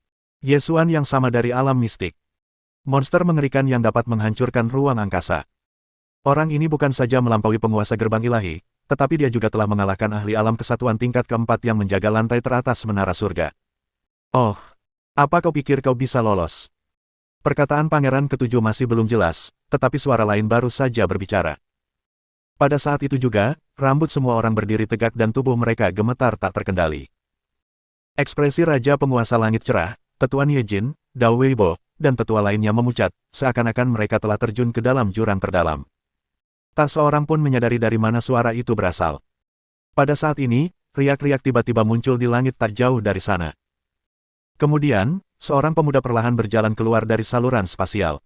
Di belakang pemuda itu ada dua wanita cantik. Saat Zhao Yuyan melihat Yesuan muncul, dia berteriak kegirangan, air mata membasahi matanya. Setelah menunggu berhari-hari, gurunya akhirnya datang. Gurunya datang menjemputnya. Gadis kecil, tuanmu akan membawamu kembali sekarang. Yesuan tersenyum dan menepuk kepala Zhao Yuyan, memperlihatkan senyum hangat. Sejak menguasai intensi spasial, ia bisa bergerak sangat cepat menggunakan teleportasi. Ia baru saja tiba di Kekaisaran Langit Bercahaya belum lama ini, dan sedang mencari tahu di mana Menara Bulan Putih berada. Namun, saat Zhao Yuyan menghancurkan token giok itu, dia langsung merasakan lokasinya dan berteleportasi. Gadis kecil, kau sudah melakukannya dengan sangat baik. Tapi ingat, lain kali kau menghadapi situasi berbahaya seperti itu, kau harus menghancurkan kartu giok itu dengan tegas. Jangan menunggu orang lain menyerangmu. Mengabaikan kerumunan, Yesuan terus membimbing Zhao Yuyan sambil tersenyum di wajahnya. Sebenarnya, kalaupun dia tidak datang tepat waktu, Zhao Yuyan akan baik-baik saja. Salah satu dari ketiga token giok itu akan cukup untuk menjaga mereka tetap aman. Namun, Yesuan sangat memahami kepribadian Zhao Yuyan. Gadis kecil ini terlalu baik hati, dan sama sekali tidak ingin menyakiti orang lain. Di benua Tianyuan, yang kuat memangsa yang lemah. Sangat sulit bertahan hidup dengan kepribadian seperti itu. Namun, dia adalah muridnya, dan dia bisa perlahan-lahan mengajarinya untuk berubah. Zhao Yuyan mengangguk dengan serius, lalu mengulurkan tangan untuk menghapus air mata di sudut matanya. Hatinya dipenuhi kegembiraan dan kegembiraan. Awalnya dia mengira gurunya akan membutuhkan waktu beberapa bulan untuk mencapai Radiant Sky Empire, tetapi sekarang dia sudah sampai. Bus! Raja Langit Bercahaya sangat tegas. Ia langsung berubah menjadi seberkas cahaya setelah menangkap Pangeran Ketujuh dan mencoba melarikan diri. Namun, beberapa saat kemudian, raut wajahnya berubah drastis. Ia menyadari ada kekuatan tak terlihat yang menahannya dengan paksa. Ini tidak mungkin. Bagaimana kau bisa sekuat itu? Raja Langit Berdaulat cemerlang ketakutan setengah mati.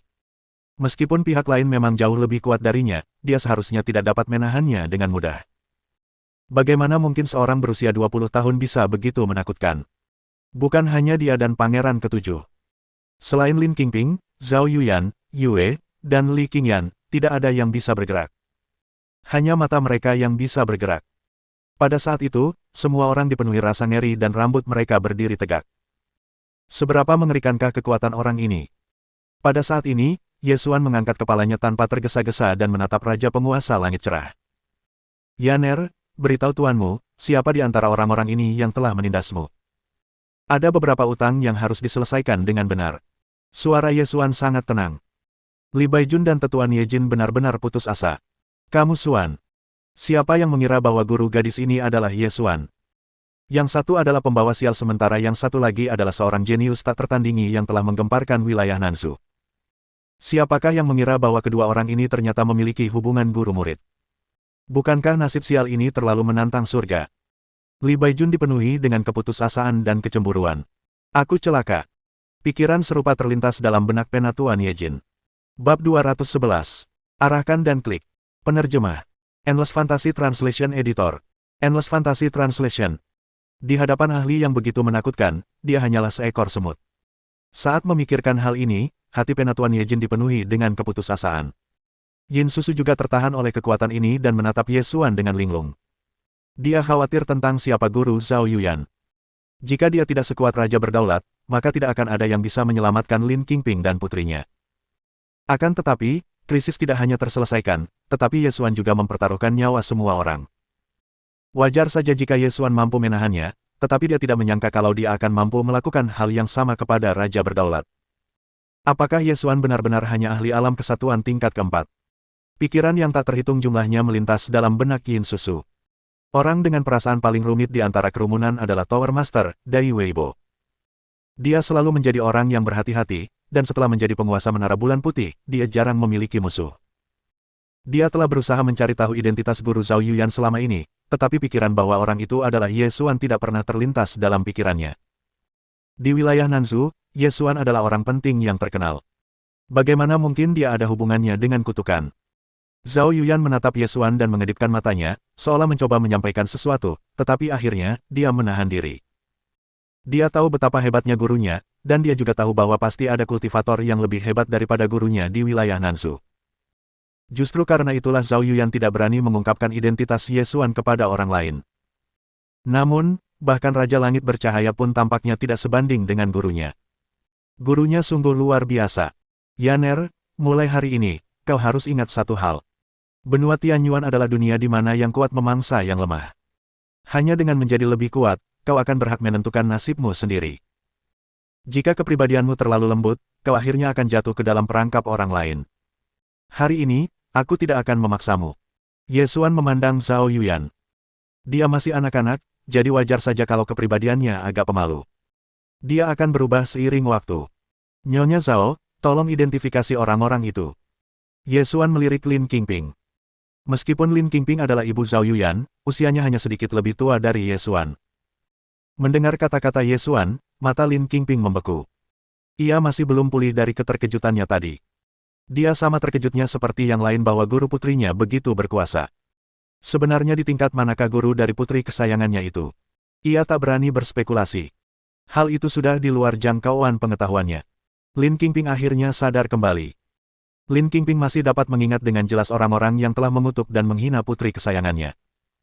Dia bahkan lebih jelas dalam hatinya tentang siapa yang pantas mati. Lin Qingping langsung melangkah maju dan menatap kerumunan.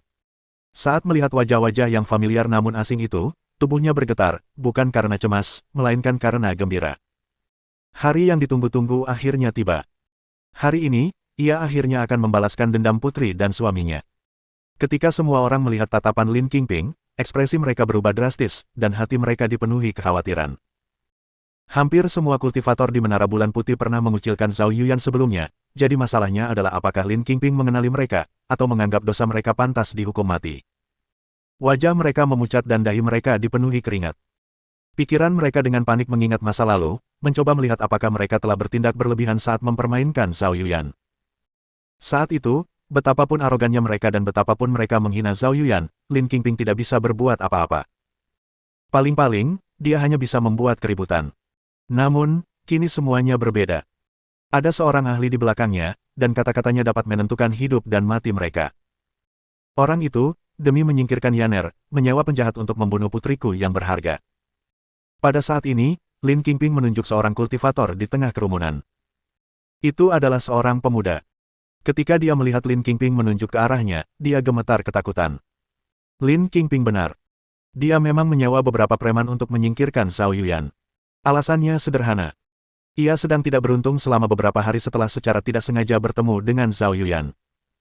Beruntung, ayah Zhao Yuyan menyadari hal itu dan menghentikan para penjahat itu. Dia tidak menyangka Lin Qingping benar-benar mengingat ini.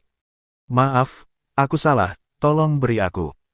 Namun, sebelum ia sempat menyelesaikan kalimatnya, matanya tiba-tiba kehilangan fokus dan tubuhnya ambruk tak berdaya. Tubuhnya tak lagi berisi kekuatan hidup. Rambut semua orang berdiri ketika melihat ini. Apa yang telah terjadi? Mereka hanya ingat bahwa setelah Lin Qingping selesai berbicara, Ye Xuan mengangguk kecil, lalu berbalik menatap pria itu, setelah itu pria itu langsung meninggal. Mungkinkah penampilan bisa mematikan? Raja Langit bercahaya terkejut. Meskipun dia tidak tahu kekuatan macam apa yang digunakan Ye Xuan, dia dapat dengan jelas merasakan jiwa pria itu menghilang. Dia telah menghancurkan jiwa pihak lain begitu saja. Bagaimana ini mungkin? Yang membuatnya makin tercengang adalah dia tidak merasakan fluktuasi kekuatan spiritual apapun dari Ye Xuan. Ketakutan memenuhi hatinya. Dia adalah ahli alam kesatuan, namun dia tidak dapat mengetahui bagaimana Ye Xuan menyerang. Apa yang sedang terjadi? Sebenarnya, tidak ada yang istimewa tentang itu. Ye Xuan hanya menggunakan indera spiritualnya. Teknik penempaan ilahi tidak hanya dapat menempa indera spiritual seorang kultivator, tetapi juga mengandung sarana untuk menyerang dengannya. Misalnya, teknik penempaan ilahi dapat mengubah indera spiritualnya menjadi palu untuk menyerang jiwa lawan. Raja Berdaulat adalah ahli alam kesatuan tingkat kedua, dan jiwanya cukup kuat. Namun, ia tidak memiliki teknik kultivasi untuk menempa indera spiritualnya, sehingga wajar jika ia tidak dapat mendeteksi serangan Ye Xuan. Itu juga. Setelah itu, Lin Qingping menunjuk lebih banyak kultivator di kerumunan. Para penggarap yang telah ditunjuk itu gugur satu persatu tanpa suara. Meskipun tubuh fisik mereka masih utuh, jiwa mereka telah hancur. Semua orang ketakutan setengah mati ketika melihat kejadian aneh ini. Hanya Raja Berdaulat yang memiliki firasat bahwa Ye Xuan mungkin memiliki beberapa metode untuk menyerang jiwa. Bab 212. Saatnya kau mati. Penerjemah. Endless Fantasy Translation Editor. Endless Fantasy Translation. Tuan, saya salah. Tolong jangan bunuh saya. Aku seorang kultivator alam formasi inti. Aku bisa menjadi pelayanmu dan aku tidak akan pernah mengkhianatimu. Tolong jangan bunuh aku. Saat jari Lin Qingping mencapai tetuan Ye Jin, dia menggunakan sisa tenaganya untuk memohon belas kasihan. Giginya bergemeletuk saat dia berbicara, menggambarkan betapa takutnya dia. Perasaan menunggu kematian tanpa daya benar-benar tak tertahankan. Itu dia. Bajingan ini yang berencana membunuh suamiku. Mata Lin Qingping dipenuhi kebencian saat dia menatap penatuan Ye Jin. Dia tidak hanya menyebabkan kematian suamiku, tetapi dia juga melemparkan kesalahan kepada Yaner, membuat semua orang berpikir bahwa putriku yang berharga menyebabkan kematian ayahnya. Mata Lin Qingping merah, dan air mata menggenang di matanya.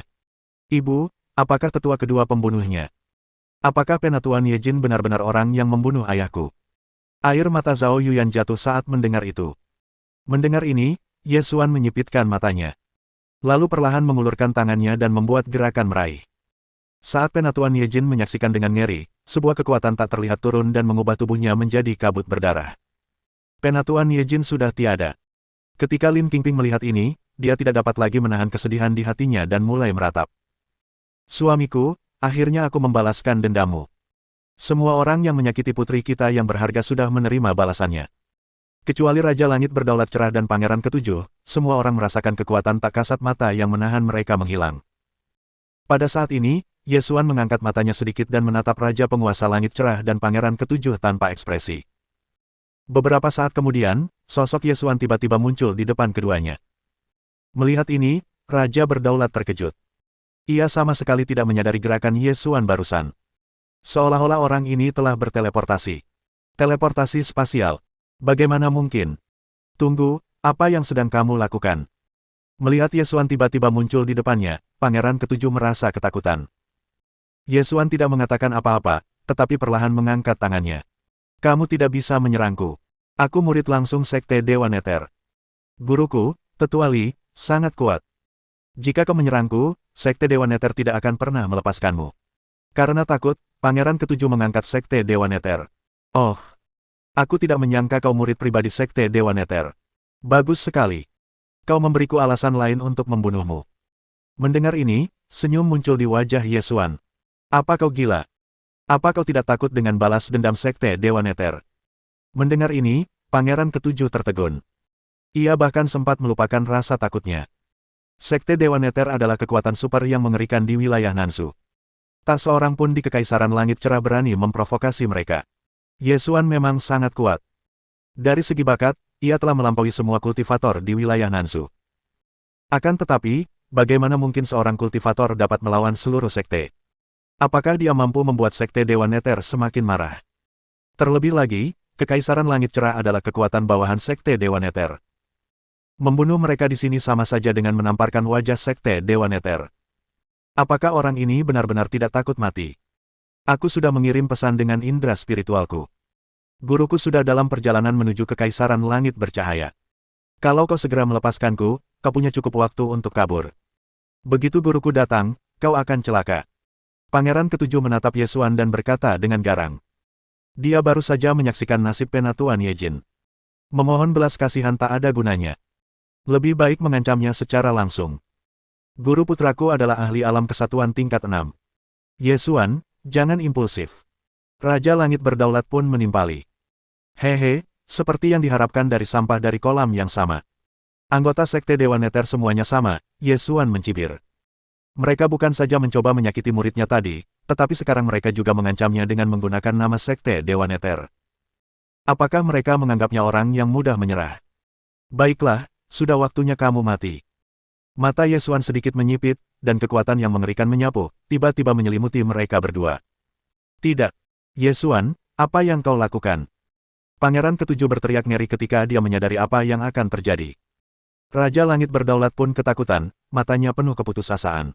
Apakah orang ini gila? Apakah dia benar-benar mengira bahwa dia bisa melawan Sekte Dewa Nether sendirian? Akan tetapi, pertanyaan mereka ditakdirkan untuk tidak terjawab, karena kekuatan penghancur mengubah mereka menjadi abu. Ketika semua orang melihat ini, mata mereka terbelalak karena terkejut. Yesuan benar-benar telah membunuh Raja Penguasa Langit Cerah. Bab 213. Terlalu lambat. Penerjemah. Endless Fantasy Translation Editor. Endless Fantasy Translation. Dia telah menyinggung kuil bulan darah dan Sekte Dewa Nether. Apakah orang ini terburu-buru ingin mati? Terlebih lagi, Pangeran Ketujuh telah berkata sebelum meninggal bahwa tuannya sudah dalam perjalanan menuju Menara Bulan Putih. Bisakah Yesuan melarikan diri tepat waktu? Kekuatan orang ini memang mengerikan, tetapi Kekaisaran Langit Cerah adalah kekuatan bawahan dari Sekte Dewa Nether. Guru Pangeran Ketujuh adalah seorang tetua Sekte Dalam, dan karena itu memiliki wewenang untuk memobilisasi kekuatan Kekaisaran Langit Cerah. Pada saat ini, Yesuan tidak tahu apa yang dipikirkan semua orang, tetapi bahkan jika dia tahu, dia tidak akan terganggu sama sekali. Tidak ada kata melarikan diri dalam kamusnya. Dia lebih penasaran tentang kekuatan tetua Sekte Dalam dan apakah dia bisa bertarung sepuasnya dan terbiasa dengan kekuatan barunya. Yesuan adalah ahli alam kesatuan tingkat ke-6 yang telah memahami dua niat tertinggi, dan juga memiliki niat pedang tingkat ke-6. Itu saja sudah cukup baginya untuk memiliki kepercayaan diri menghadapi kultivator lain di alam yang sama. Selain itu, ia juga memiliki dua token giok yang berisi kekuatan ahli alam kondensasi pola. Baiklah. Kalian bisa mulai berkemas dan kembali bersamaku ke Sekte Qingyun, kata Yesuan kepada Lin Qingping dan putrinya. Bagi mereka, meskipun kenangan yang mereka miliki tentang tempat ini menyedihkan, itu tetap saja tempat yang mereka sebut rumah selama bertahun-tahun. Yesuan tidak langsung membawa mereka pergi, dan ingin membiarkan mereka mengucapkan selamat tinggal dengan benar. Itu tidak perlu. Kita bisa segera pergi, kata Lin Qingping sambil menggertakkan gigi. Sekarang setelah dia membalas dendam dan putrinya telah menemukan guru yang sangat kuat, mengapa dia harus tinggal di tempat yang menyedihkan ini? Terlebih lagi, guru Pangeran Ketujuh akan segera tiba, jadi lebih baik pergi sesegera mungkin. Yesuan juga bisa merasakan kekhawatiran Lin Qingping dan berkata sambil tersenyum, itu hanya Sekte Dewa Nether. Tidak ada yang perlu dikhawatirkan. Ketika Lin Qingping mendengar ini, dia tertegun. Apakah guru putri kesayangannya terlalu percaya diri? Apakah dia benar-benar tidak takut pada Sekte Dewa Neter? Melihat Ye Xuan tidak menjelaskan lebih lanjut, Lin Qingping menghela napas. Sungguh, pikiran para ahli yang kuat itu di luar pemahamannya.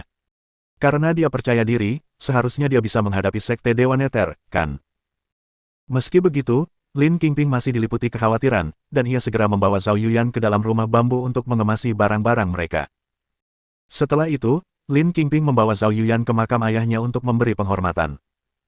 Karena ayahnya telah meninggal setelah dikepung oleh binatang iblis, bahkan tulang belulangnya pun tidak tersisa. Karena itu, Lin Qingping hanya bisa mendirikan monumen peringatan untuknya tanpa membawa abunya. Ye Xuan hanya menonton dengan tenang dan tidak berbicara. Yue dan Li Qingyan juga tetap diam.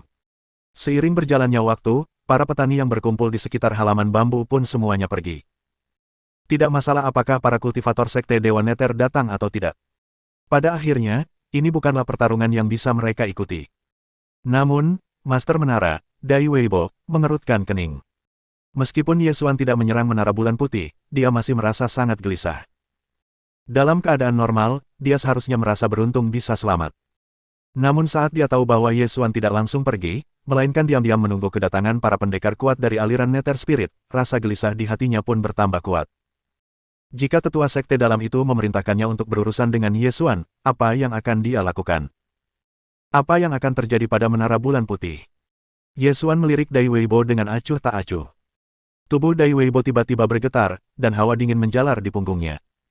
Dai Weibo langsung lari ketakutan. Ye Xuan mengabaikannya, dan terus menunggu dengan tenang di halaman bambu. Dia sedang menunggu kedatangan tetua sekte dalam. Dia ingin melihat seberapa kuat tetua itu. Namun, setelah 4 jam, masih belum ada tanda-tanda orang tersebut. Setelah menunggu begitu lama, Ye Xuan mulai sedikit tidak sabar. Lagi pula, Lin Qingping dan putrinya sudah berkemas. Kalau begitu, yang terbaik adalah pergi saja. Beberapa saat kemudian, mata Ye Xuan sedikit menyipit, dan kilatan dingin melintas di matanya. Dia akhirnya tiba. Bibir Ye Xuan melengkung membentuk senyuman. Meskipun dia tidak tahu seberapa kuat orang ini, dia cukup lambat. Kamu Xuan. Pada saat ini, aura dahsyat menyapu. Di saat yang sama, suara gemuruh terdengar. Langit dipenuhi awan gelap, dan angin kencang mulai bertiup. Dia sudah memahami maksud angin. Menarik. Melihat ini, Ye Xuan menampakkan ekspresi terkejut. Bagaimana mungkin seseorang yang memahami maksud angin bisa lambat? Ini adalah sesuatu yang seharusnya meningkatkan kecepatan seorang kultivator secara signifikan, meskipun itu juga akan menambah daya rusak pada serangan kultivator tersebut. Dikatakan pula bahwa jika seorang kultivator memahami niat angin, maka mereka akan memiliki peluang memahami niat kecepatan, yang diketahui lebih kuat. Lebih jauh lagi, jika mereka dapat menguasainya, maka itu mungkin mengarah pada pemahaman maksud spasial. Bab 214. Karung Tinju. Penerjemah. Endless Fantasy Translation Editor.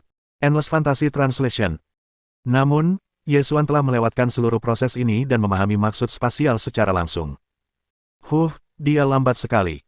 Ye Xuan menggelengkan kepalanya. Lalu ia berteleportasi ke langit dan memeriksa ahli alam kesatuan itu. Pendatang baru itu adalah seorang pria parubaya berjubah hitam yang tampaknya berusia sekitar 50 tahun. Tampaknya orang ini juga seorang jenius saat itu, itulah sebabnya dia berhasil memahami maksud angin. Kamu adalah Ye Xuan. Tatapan mata pria parubaya itu tertuju pada Ye Xuan, dan niat membunuh terpancar di matanya. Pada saat yang sama, hembusan angin kencang mulai menyatu menjadi tornado. Ye Xuan tidak menjawab, tetapi hanya menatap pria parubaya itu dengan acuh tak acuh. Pria parubaya itu bernama Li Tiangang, seorang tetua sekte dalam dari Sekte Dewa Neter, dan merupakan ahli alam kesatuan tingkat 6. Dia terkejut dengan pesan Pangeran Ketujuh. Para ahli yang dikirim Sekte Dewa Neter untuk membunuh Ye Xuan semuanya sedang dalam perjalanan ke Sekte Qingyun, namun target mereka telah muncul di Kekaisaran Langit Cerah dan membunuh Raja Penguasa Langit Cerah dan Pangeran Ketujuh, tepat di halaman belakang rumah mereka sendiri. Kamu berani membunuh muridku? Li Tiangang melangkah maju, dan auranya yang luas dan tirani terpancar keluar. Para kultivator Menara Bulan Putih gemetar tak terkendali. Tekanan spiritual yang dipancarkannya memaksa mereka berlutut di tanah. Bahkan Dai Weibo yang bersembunyi di istananya pun gemetar. Sungguh kekuatan yang mengerikan. Jika kedua tokoh besar ini benar-benar bertarung, Menara Bulan Putih akan hancur. Memikirkan hal ini, Dai Weibo merasa putus asa. Tampaknya Menara Bulan Putih tidak akan mampu lolos dari musibah ini. Namun, Tekanan spiritual itu tiba-tiba menghilang saat hendak mencapai Yesuan. Hehe. Apa yang bisa kau lakukan bahkan jika aku melakukannya? Yesuan terkekeh. Kurang ajar. Sombong sekali kau. Apakah kamu benar-benar berpikir bahwa bakatmu membuatmu lebih baik dari orang lain? Seorang kultivator alam kesatuan tingkat 4 saja sudah sombong. Kau benar-benar mencari mati. Sosok Li Tiangang menghilang ke dalam awan gelap setelah dia berbicara. Melihat ini, Yesuan tidak panik. Ia menunggu sebentar, lalu melayangkan pukulan ke arah kanan. Ledakan. Disertai suara retakan spasial tiba-tiba muncul, meletus dengan kekuatan kehampaan yang mengerikan. Pada saat yang sama, tinju mereka saling berbenturan, dan gelombang kejut yang merusak menimbulkan malapetaka di sekeliling mereka. Kedua orang itu mengerikan. Mereka benar-benar menghancurkan ruang angkasa. Para pembudidaya menara bulan putih menyaksikan dari kejauhan. Saat mereka melihat celah spasial, mata mereka dipenuhi dengan keterkejutan. Setelah benturan itu, Li Tiangang mundur 12 langkah. Saat merasakan kekuatan pukulan Yesuan, ekspresinya berubah. Meskipun itu hanya serangan biasa, pukulannya sendiri mengandung kekuatan kultivasi alam kesatuan tingkat ke-6-nya. Seharusnya, Yesuan langsung berubah menjadi debu. Bahkan jika sesuatu yang ajaib terjadi, Yesuan seharusnya tetap terluka parah. Namun, Yesuan sebenarnya menerima serangannya dengan mudah. Kau benar-benar memahami maksud tinju. Lagi pula, kekuatannya pasti telah melampaui batas alam kesatuan tingkat ke-4. Yesuan bahkan lebih mengerikan daripada rumor yang beredar. Bahkan dia tidak tahu persis tingkat kultivasi Yesuan. Mungkinkah orang ini juga telah berhasil mencapai alam kesatuan tingkat ke-6? Mustahil. Bagaimana orang ini melakukannya? Mata Li Tiangang dipenuhi dengan keterkejutan. Bus. Li Tiangang mencoba menggunakan niat anginnya untuk menjauhkan diri dari mereka. Namun, setiap kali dia membuka jarak, Yesuan akan dengan mudah mengejarnya. Apakah ini semua yang bisa dilakukan oleh seorang ahli alam kesatuan tingkat ke-6? Pada saat ini, suara mengejek Yesuan terdengar di telinga Li Tiangang. Ekspresi wajah Li Tiangang berubah sangat jelek, tetapi dia tidak tahu bagaimana harus menanggapi. Ledakan. Suara ledakan terdengar di mana-mana saat keduanya bertarung. Gelombang kejut dari dampak pertarungan mereka menimbulkan malapetaka di mana-mana, menciptakan retakan spasial yang tak terhitung jumlahnya. Mata semua orang dipenuhi ketakutan saat melihat ini. Level pertempuran macam apa ini? Bahkan langitnya penuh lubang. Meskipun keretakan spasial dengan cepat diperbaiki oleh hukum spasial alam, banyak bangunan menara bulan putih runtuh. Retakan muncul di tanah, dan bongkahan bangunan tersebut terkoyak oleh kekuatan kehampaan dan terhisap ke dalam retakan spasial. Ledakan. Tepat pada saat itu, terdengar erangan teredam. Pukulan Yesuan membuat Li Tiangang muntah darah. Kekuatan penghancur pukulan itu menghancurkan lengannya, yang dengan cepat pulih. Kekuatan hidup yang terkandung dalam unsur-unsur ilahi alam kesatuan tingkat ke-6 memang berlimpah. Namun, itu tidak akan menghentikan Yesuan untuk membunuh Li Tiangang. Yesuan ingin menguji batas kekuatan hidup yang terkandung dalam elemen ilahi Li Tiangang. Karena itu, Li Tiangang harus menderita untuk sementara waktu. Meskipun keduanya berada di alam yang sama, kekuatan fisik Yesuan jauh melampaui lawannya karena ia telah menempa tubuhnya menggunakan petir surgawi di kolam petir surgawi. Terlebih lagi, ia memiliki tubuh penguasa pedang. Dia bisa menghancurkan Li Tiangang hanya dengan kekuatan fisiknya. Bab 215. Takut. Penerjemah. Endless Fantasy Translation Editor. Endless Fantasy Translation. Ledakan. Ledakan. Lengan dan kaki Li Tiangang hancur berkeping-keping akibat serangan fisik Yesuan yang dahsyat. Pada satu titik, kepalanya terpelintir. Namun demikian, Li Tiangang mampu pulih seketika. Selain itu, selain niat angin, Li Tiangang juga memahami niat tinju tingkat ketiga. Oleh karena itu, saat bertarung, Yesuan juga diam-diam memahami niat tinju lawannya. Dibandingkan dengan niat tertinggi yang telah ia pahami, ini seperti permainan anak-anak, dan pemahamannya berkembang pesat. Kamu Suan. Bajingan menjijikkan. Raungan Li Tiangang tak henti-hentinya, hatinya dipenuhi amarah. Orang ini tidak melawannya, dia malah mempermalukannya. Terlebih lagi, dia jelas bisa merasakan bahwa Yesuan memperlakukannya sebagai boneka latihan. Seiring berjalannya waktu, Li Tiangang juga menyadari bahwa niat tinju Yesuan semakin membaik. Meskipun dia marah, dia juga terkejut. Orang ini sungguh aneh. Dia menggunakan pertempuran ini untuk memahami maksud lawannya. Yesuan. Aku pasti akan membunuhmu. Di bawah serangan fisik Yesuan yang tiada henti, Li Tiangang telah dipukuli hingga babak belur. Kalau bukan karena kekuatan hidup yang terkandung dalam unsur-unsur sucinya, dia sudah akan mati berkali-kali.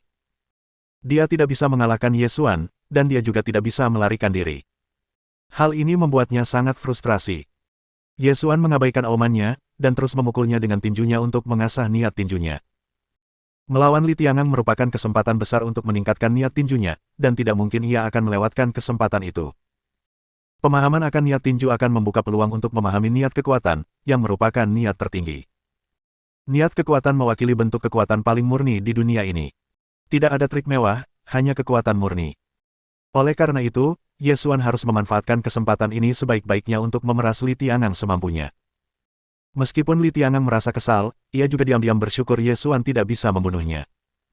Ia keliru mengira Ye Xuan sedang mengerahkan seluruh kekuatannya saat itu.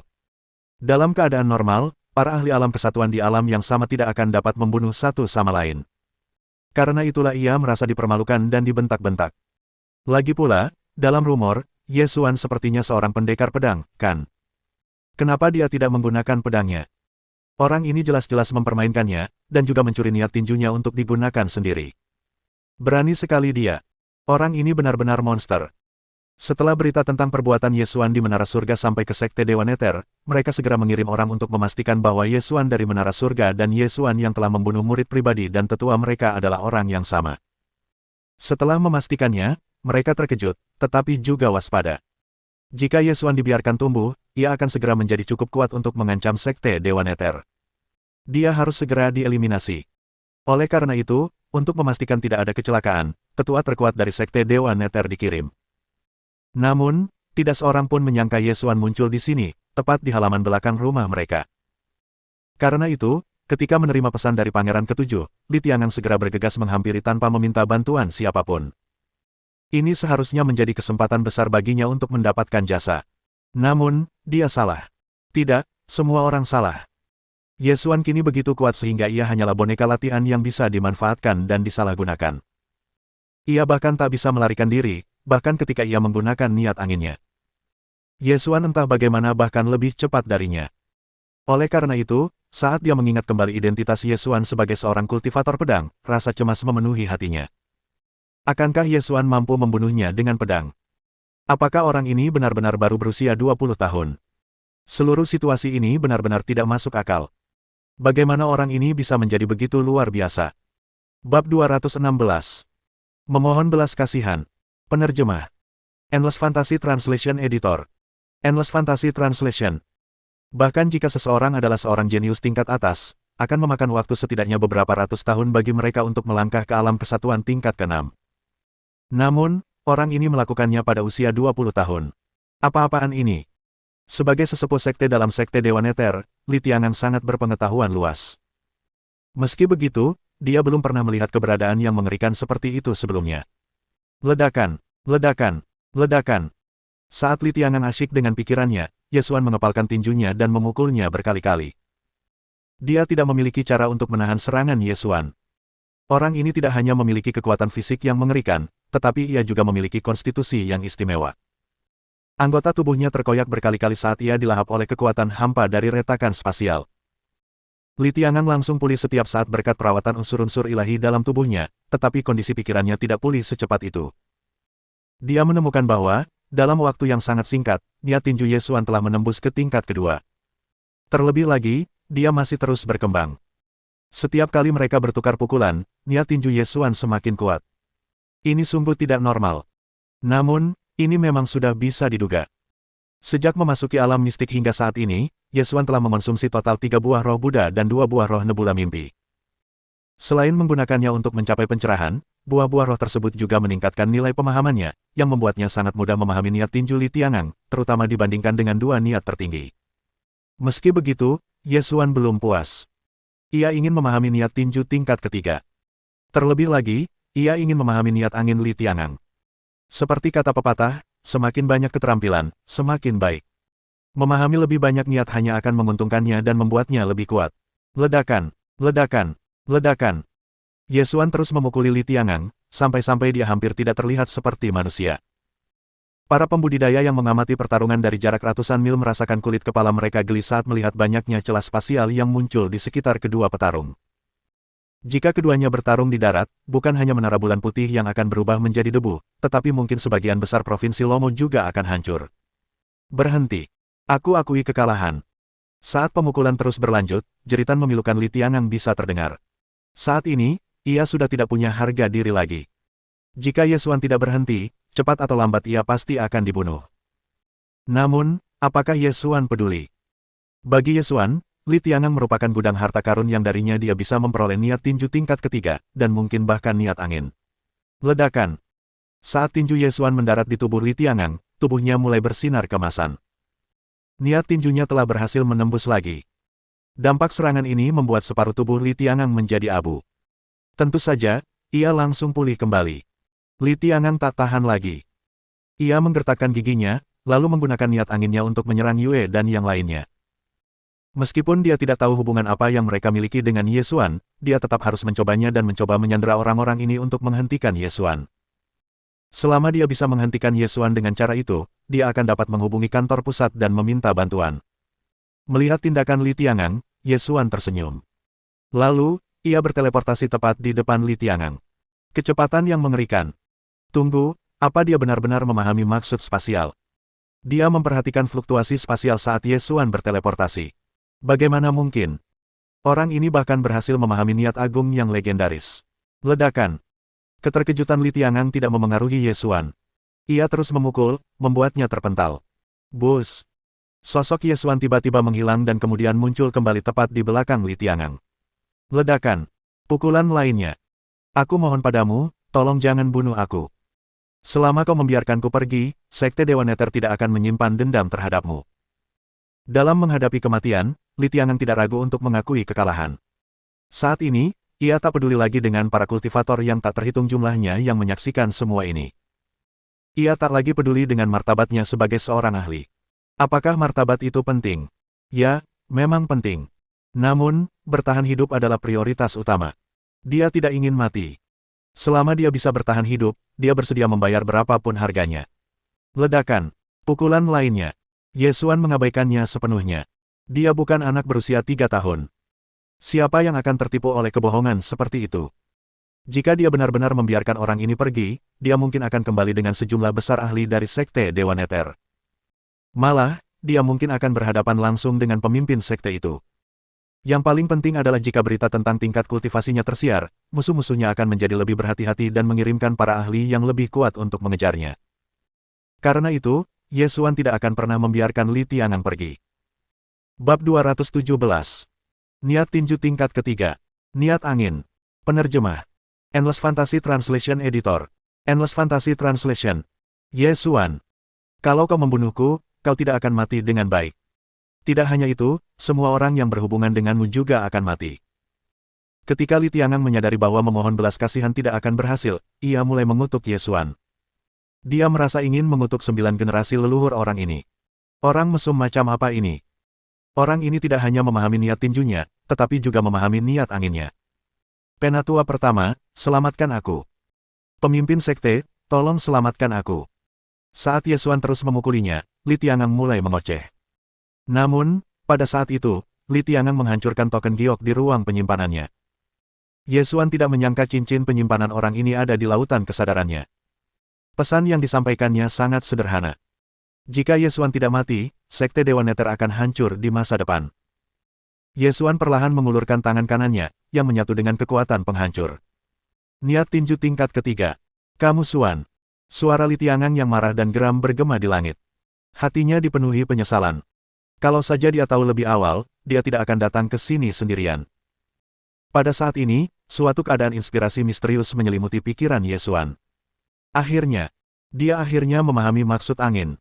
Bagaimana ini mungkin? Seseorang sepertimu seharusnya tidak ada di dunia ini. Li Tiangang meraung marah dan tidak percaya. Keputusasaan memenuhi wajahnya. Ia tahu ia ditakdirkan mati di sini. Serangan tinju Ye Xuan berikutnya dipenuhi dengan niat tinju, niat petir surgawi, dan niat angin. Benda itu menghantam tubuh Li Tiangang dan mengubahnya menjadi debu. Namun, Li Tiangang belum sepenuhnya mati. Jiwanya yang samar perlahan muncul dari jasadnya. Kamu Xuan. Li Tiangang menatap Ye Xuan dengan kebencian yang mendalam. Jika tatapan bisa membunuh, Ye Xuan pasti sudah mati 1000 kali. Ye Xuan menempelkan dua jarinya, dan niat pedang tingkat ke-6-nya melonjak maju, membentuk serangan pedang menyilaukan yang merobek ruang saat menebas ke arah jiwa Li Tiangang. Sebelum kematiannya, Li Tiangang sempat merasakan aura pedang Ye Xuan. Sayangnya, itulah hal terakhir yang ia alami dalam hidupnya. Jiwanya menghilang. Seorang ahli alam kesatuan tingkat ke-6 telah tumbang. Pada saat yang sama, keretakan spasial diperbaiki oleh hukum spasial alamiah, dan langit yang bergejolak menjadi damai kembali. Namun, tanda-tanda kehancuran terlihat di mana-mana. Di area tempat menara bulan putih berada, terdapat banyak retakan dan kawah, dan bangunan-bangunan di sekitarnya telah hancur menjadi debu. Gelombang kejut dari serangan terakhir masih menimbulkan kerusakan parah di area tersebut. Formasi penjaga menara bulan putih sama sekali tidak berguna. Jika bukan karena Master Menara dan para tetua yang melindungi beberapa murid junior, pasti akan ada korban yang lebih serius. Untungnya, pertempuran yang mengguncang bumi ini akhirnya berakhir. Itu adalah serangan sepihak. Satu-satunya alasan mengapa hal itu berlarut-larut begitu lama adalah karena Ye Xuan sibuk mencoba memahami niat pertama dan niat angin Li Tiangang. Semua orang menyaksikan apa yang terjadi, dan semua orang mendengar Li Tiangang memohon belas kasihan sebelum akhirnya menyerah pada keputusasaan. Meski pertempuran telah usai, masih sulit dipercaya bahwa seorang tetua sekte dalam yang diagungkan dari sekte Dewa Neter telah tewas begitu saja. Terlebih lagi, Raja Langit Bercahaya juga telah musnah. Kaisar mereka pun telah wafat. Apa yang akan terjadi pada Radiant Sky Empire di masa depan? Banyak pikiran yang terlintas di benak para pembudidaya yang mengamati. Hari ini, terlalu banyak hal luar biasa yang terjadi. Bab 218. Bala bantuan terlambat. Penerjemah. Endless Fantasy Translation Editor. Endless Fantasy Translation. Bus. Sosok Ye Xuan tiba-tiba menghilang dan muncul kembali di samping Yue dan yang lainnya. Kita harus pergi sekarang. Begitu dia selesai berbicara, Ye Xuan melambaikan lengan bajunya dan melepaskan elang api hitam. Dengan bergabungnya Lin Qingping dan Zhao Yuyan, dia tidak akan bisa lagi menggunakan teleportasi sebagai alat transportasi mereka. Niat spasial tingkat pertamanya tidak cukup untuk memindahkan banyak orang pada saat yang bersamaan. Karena itu, elang api hitam adalah satu-satunya alternatif. Lin Qingping masih linglung. Ia khawatir begitu Tuan Pangeran Ketujuh tiba, mereka tidak akan bisa pergi. Namun, Ye Xuan telah membuktikan kekhawatirannya tidak berdasar. Kekuatan Ye Xuan benar-benar melampaui imajinasinya. Guru putri kesayangannya itu ternyata adalah sosok mengerikan yang mampu merobek ruang. Namun, setelah kejadian ini, Lin Qingping menjadi sedikit canggung di dekat Ye Xuan. Lin Qingping tahu betul bahwa jika bukan karena putrinya, dia tidak akan memiliki kualifikasi untuk bertemu Ye Xuan. Baru setelah Zhao Yuyan menghubunginya beberapa kali, Lin Qingping akhirnya tersadar. Semua orang dengan cepat naik ke punggung besar elang api hitam, yang kemudian berubah menjadi seberkas cahaya dan menghilang. Bahkan setelah Ye Xuan dan yang lainnya pergi, halaman bambu itu masih sangat damai. Tidak ada kultivator yang berani menyelidiki apa yang terjadi di dalam sana, karena takut membuat Ye Xuan marah. Adapun Dai Weibo, dia bersembunyi di istananya, tubuhnya gemetar ketakutan. Jeritan ketakutan Li Tiangang sebelum meninggal terus terngiang dalam pikirannya.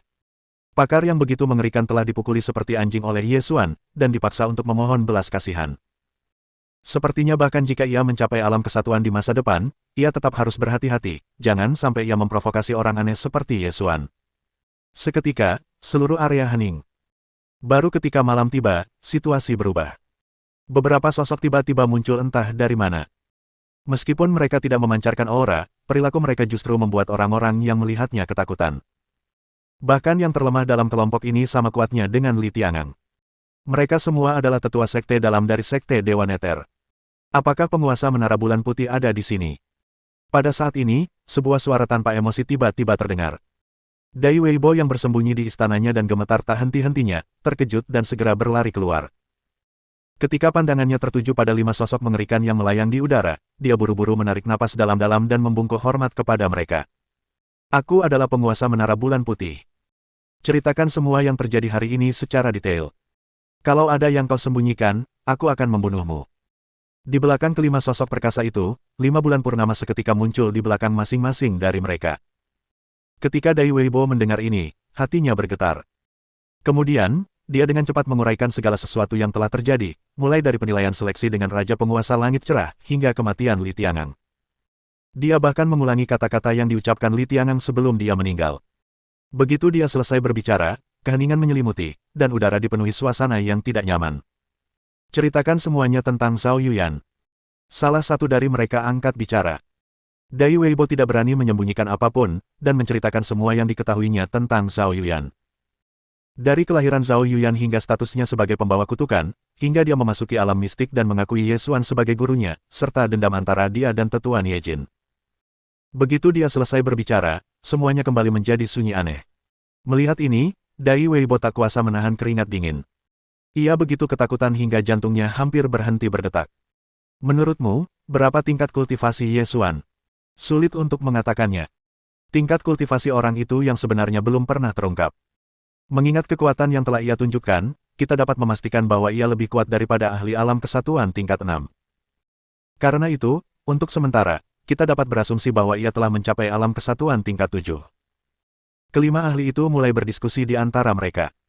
Di samping mereka, Dai Weibo seperti patung, tidak bergerak dan tidak berani bergerak sama sekali. Namun, ketika dia mendengar pembicaraan mereka, dia tercengang. Tingkat ketujuh dari alam kesatuan. Para ahli ini benar-benar mengatakan bahwa kultivasi Ye Xuan telah mencapai alam kesatuan tingkat ketujuh. Bagaimana itu mungkin? Belum lama ini, semua orang meyakini Ye Xuan sebagai ahli alam kesatuan tingkat keempat setelah penampilannya di Menara Surga. Baru saja berlalu waktu itu, dan sekarang para ahli ini mengatakan bahwa ia telah mencapai alam kesatuan tingkat ketujuh. Seberapa menantangnya orang ini? Zhao Yuyan juga jelas luar biasa. Mungkin nasib buruk di sekitarnya merupakan manifestasi dari semacam konstitusi khusus. Kalau tidak, mengapa Ye Xuan menerimanya sebagai muridnya? Dia mencapai tingkat ketujuh alam kesatuan pada usia 20 tahun. Li Tiangang benar. Orang ini anomali. Jika kita tidak menyingkirkannya sesegera mungkin, dia pasti akan mengancam keberadaan masyarakat Sekte Dewa Neter di masa depan. Ye Xuan mungkin kembali ke Sekte Qing Yun di dinasti Qian Agung. Tapi tetua Gongsun juga sedang dalam perjalanan ke sana, jadi keduanya pasti akan bertemu. Mata kelima orang itu dipenuhi dengan niat membunuh yang mengerikan, bahkan lingkungan sekitar mereka tampak bergetar dan berguncang. Bab 219. Pilihan. Penerjemah. Endless Fantasy Translation Editor. Endless Fantasy Translation. Tetua Gongsun yang mereka bicarakan adalah tetua penegak hukum dari Sekte Dewa Neter. Dia adalah sosok mengerikan yang kultivasinya telah mencapai alam kesatuan tingkat ke-9, dan sangat dekat dengan keabadian. Master Sekte sedang mengasingkan diri, jadi sebaiknya kau kembali dan memberitahu beliau, Tetua Chen. Kami akan pergi dan mendukung Tetua Gongsun. Ngomong-ngomong, Tetua Chen, beritahu Kuil Bulan Darah dan Kuil Yunjin tentang kekuatan Ye Xuan. Kita sudah menderita begitu banyak kerugian. Kita tidak boleh membuat kesalahan lagi. Meskipun kekuatan orang ini hanya berada di level ke-7 alam kesatuan, kita tidak bisa meremehkannya. Bagaimanapun juga, masalah ini terkait dengan kelangsungan hidup sekte kita. Kelompok 5 orang itu kemudian berpisah. 4 dari mereka mengejar Ye Xuan, sementara 1 kembali ke Sekte Dewa Neter. Ye Xuan bukan lagi seseorang yang bisa mereka perlakukan dengan enteng dan, mengingat potensinya, mereka harus memobilisasi kekuatan penuh untuk menyingkirkannya sebelum ia menjadi ancaman serius bagi keberadaan sekte tersebut. Meskipun mereka yakin bahwa tetua Gongsun mampu menangani Ye Xuan, mereka tetap mengirim seseorang kembali untuk meminta ketua sekte mengambil tindakan secara pribadi, dan juga memberitahu kekuatan lain yang ingin membalas dendam pada Ye Xuan mengenai temuan mereka. Kedua kekuatan itu kemudian akan dapat membuat penyesuaian yang tepat terhadap rencana mereka. Jika ketiga kekuatan ini bertindak, kehancuran Ye Xuan akan tercatat dalam sejarah. Setelah mereka pergi, Dai Weibo ambruk ke tanah, terengah-engah. Matanya dipenuhi ketakutan yang tak kunjung hilang. Ada 3 kekuatan setelah Ye Xuan. Sekte Dewa Neter, Kuil Bulan Darah, dan Kuil Yunjin, tidak satupun dari mereka yang bisa dianggap enteng. Dalam perjalanan kembali ke dinasti Qian besar, Ye Xuan memulai kultivasinya yang baru di punggung elang api hitam. Sebelumnya, dia telah memeriksa harta rampasan yang diperolehnya dari pembunuhan Li Tiangang. Akan tetapi, harta karun di dalamnya tidak dapat dibandingkan dengan perolehan terbesarnya, yakni niat tinju tingkat ketiga, serta niat angin. Bagaimanapun, jarahan itu hanya menambah persediaan harta surgawi yang dimilikinya di dalam menara surga. Dari harta karun yang diperiksanya, dia menemukan sesuatu yang sangat berguna. Itu adalah benda spiritual yang sangat berharga dan langka. Semangat hidup. Ini kejutan yang tak terduga. Ye Xuan tersenyum. Menurut catatan kuno, di tempat yang memiliki energi spiritual padat, ribuan ramuan roh akan berubah menjadi benda spiritual yang sangat berharga setelah bertahun-tahun yang tak terhitung jumlahnya. Roh kehidupan tampak seperti tanaman muda yang baru saja muncul dari tanah, tetapi sebenarnya penuh dengan energi spiritual yang kaya. Jika ia membiarkannya berlangsung selama beberapa ribu tahun lagi, ada kemungkinan roh kehidupan akan mengambil wujud fisik dan berubah menjadi pohon kehidupan ilahi. Meskipun roh kehidupan belum matang, ia masih mengandung sejumlah besar energi spiritual tipe kayu, yang membuatnya sempurna untuk meningkatkan konstitusi khusus tipe kayu. Ye Xuan sebelumnya telah memperoleh buah roh giok merah, yang dapat memperkuat konstitusi khusus tipe api. Dikombinasikan dengan roh kehidupan, ia akan mampu meningkatkan tubuh roh ganda bawaannya. Dia telah merasakan manfaat manis dari peningkatan konstitusi khusus setelah tubuh penguasa pedangnya mengalami transformasi, jadi dia sangat menantikan peningkatan konstitusi khusus lainnya. Perubahan seperti apa yang akan dibawanya pada kekuatannya? Bagaimanapun, beberapa hari yang lalu, Ye Xuan telah memberikan Yue harta karun yang dapat meningkatkan konstitusi khusus mereka, itulah sebabnya dia memperoleh ramuan Void. Oleh karena itu, dia tidak dapat memperoleh imbalan sistem darinya untuk sementara waktu. Ye Xuan punya 3 pilihan. Pertama, dia bisa menunggu 30 hari untuk memberikannya kepada Yue, dan kemudian Li Qingyan mendapatkan keuntungan ganda dari hadiah sistem.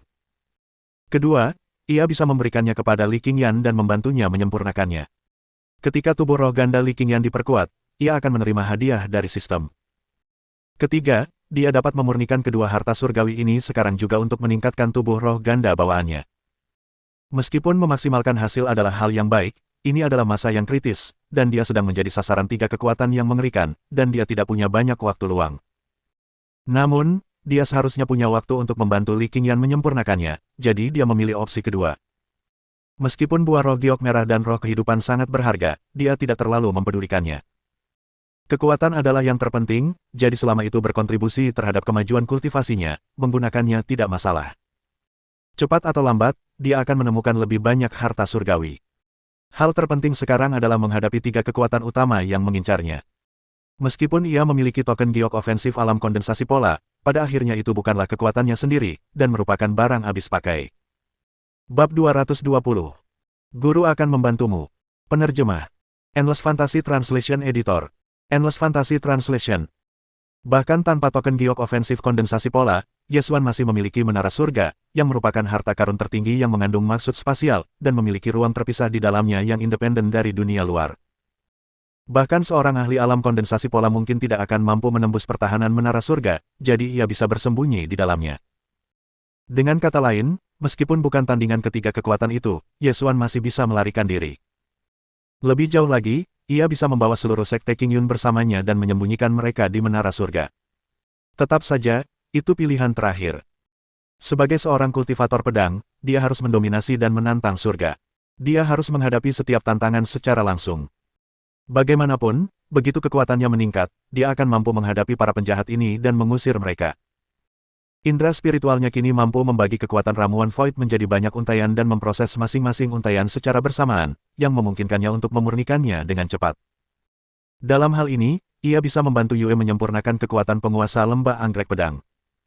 Dengan begitu, ia bisa kembali menikmati imbalan sistem dan menjadi lebih kuat. Dengan bantuannya, Yue hanya memerlukan beberapa jam untuk menyempurnakannya.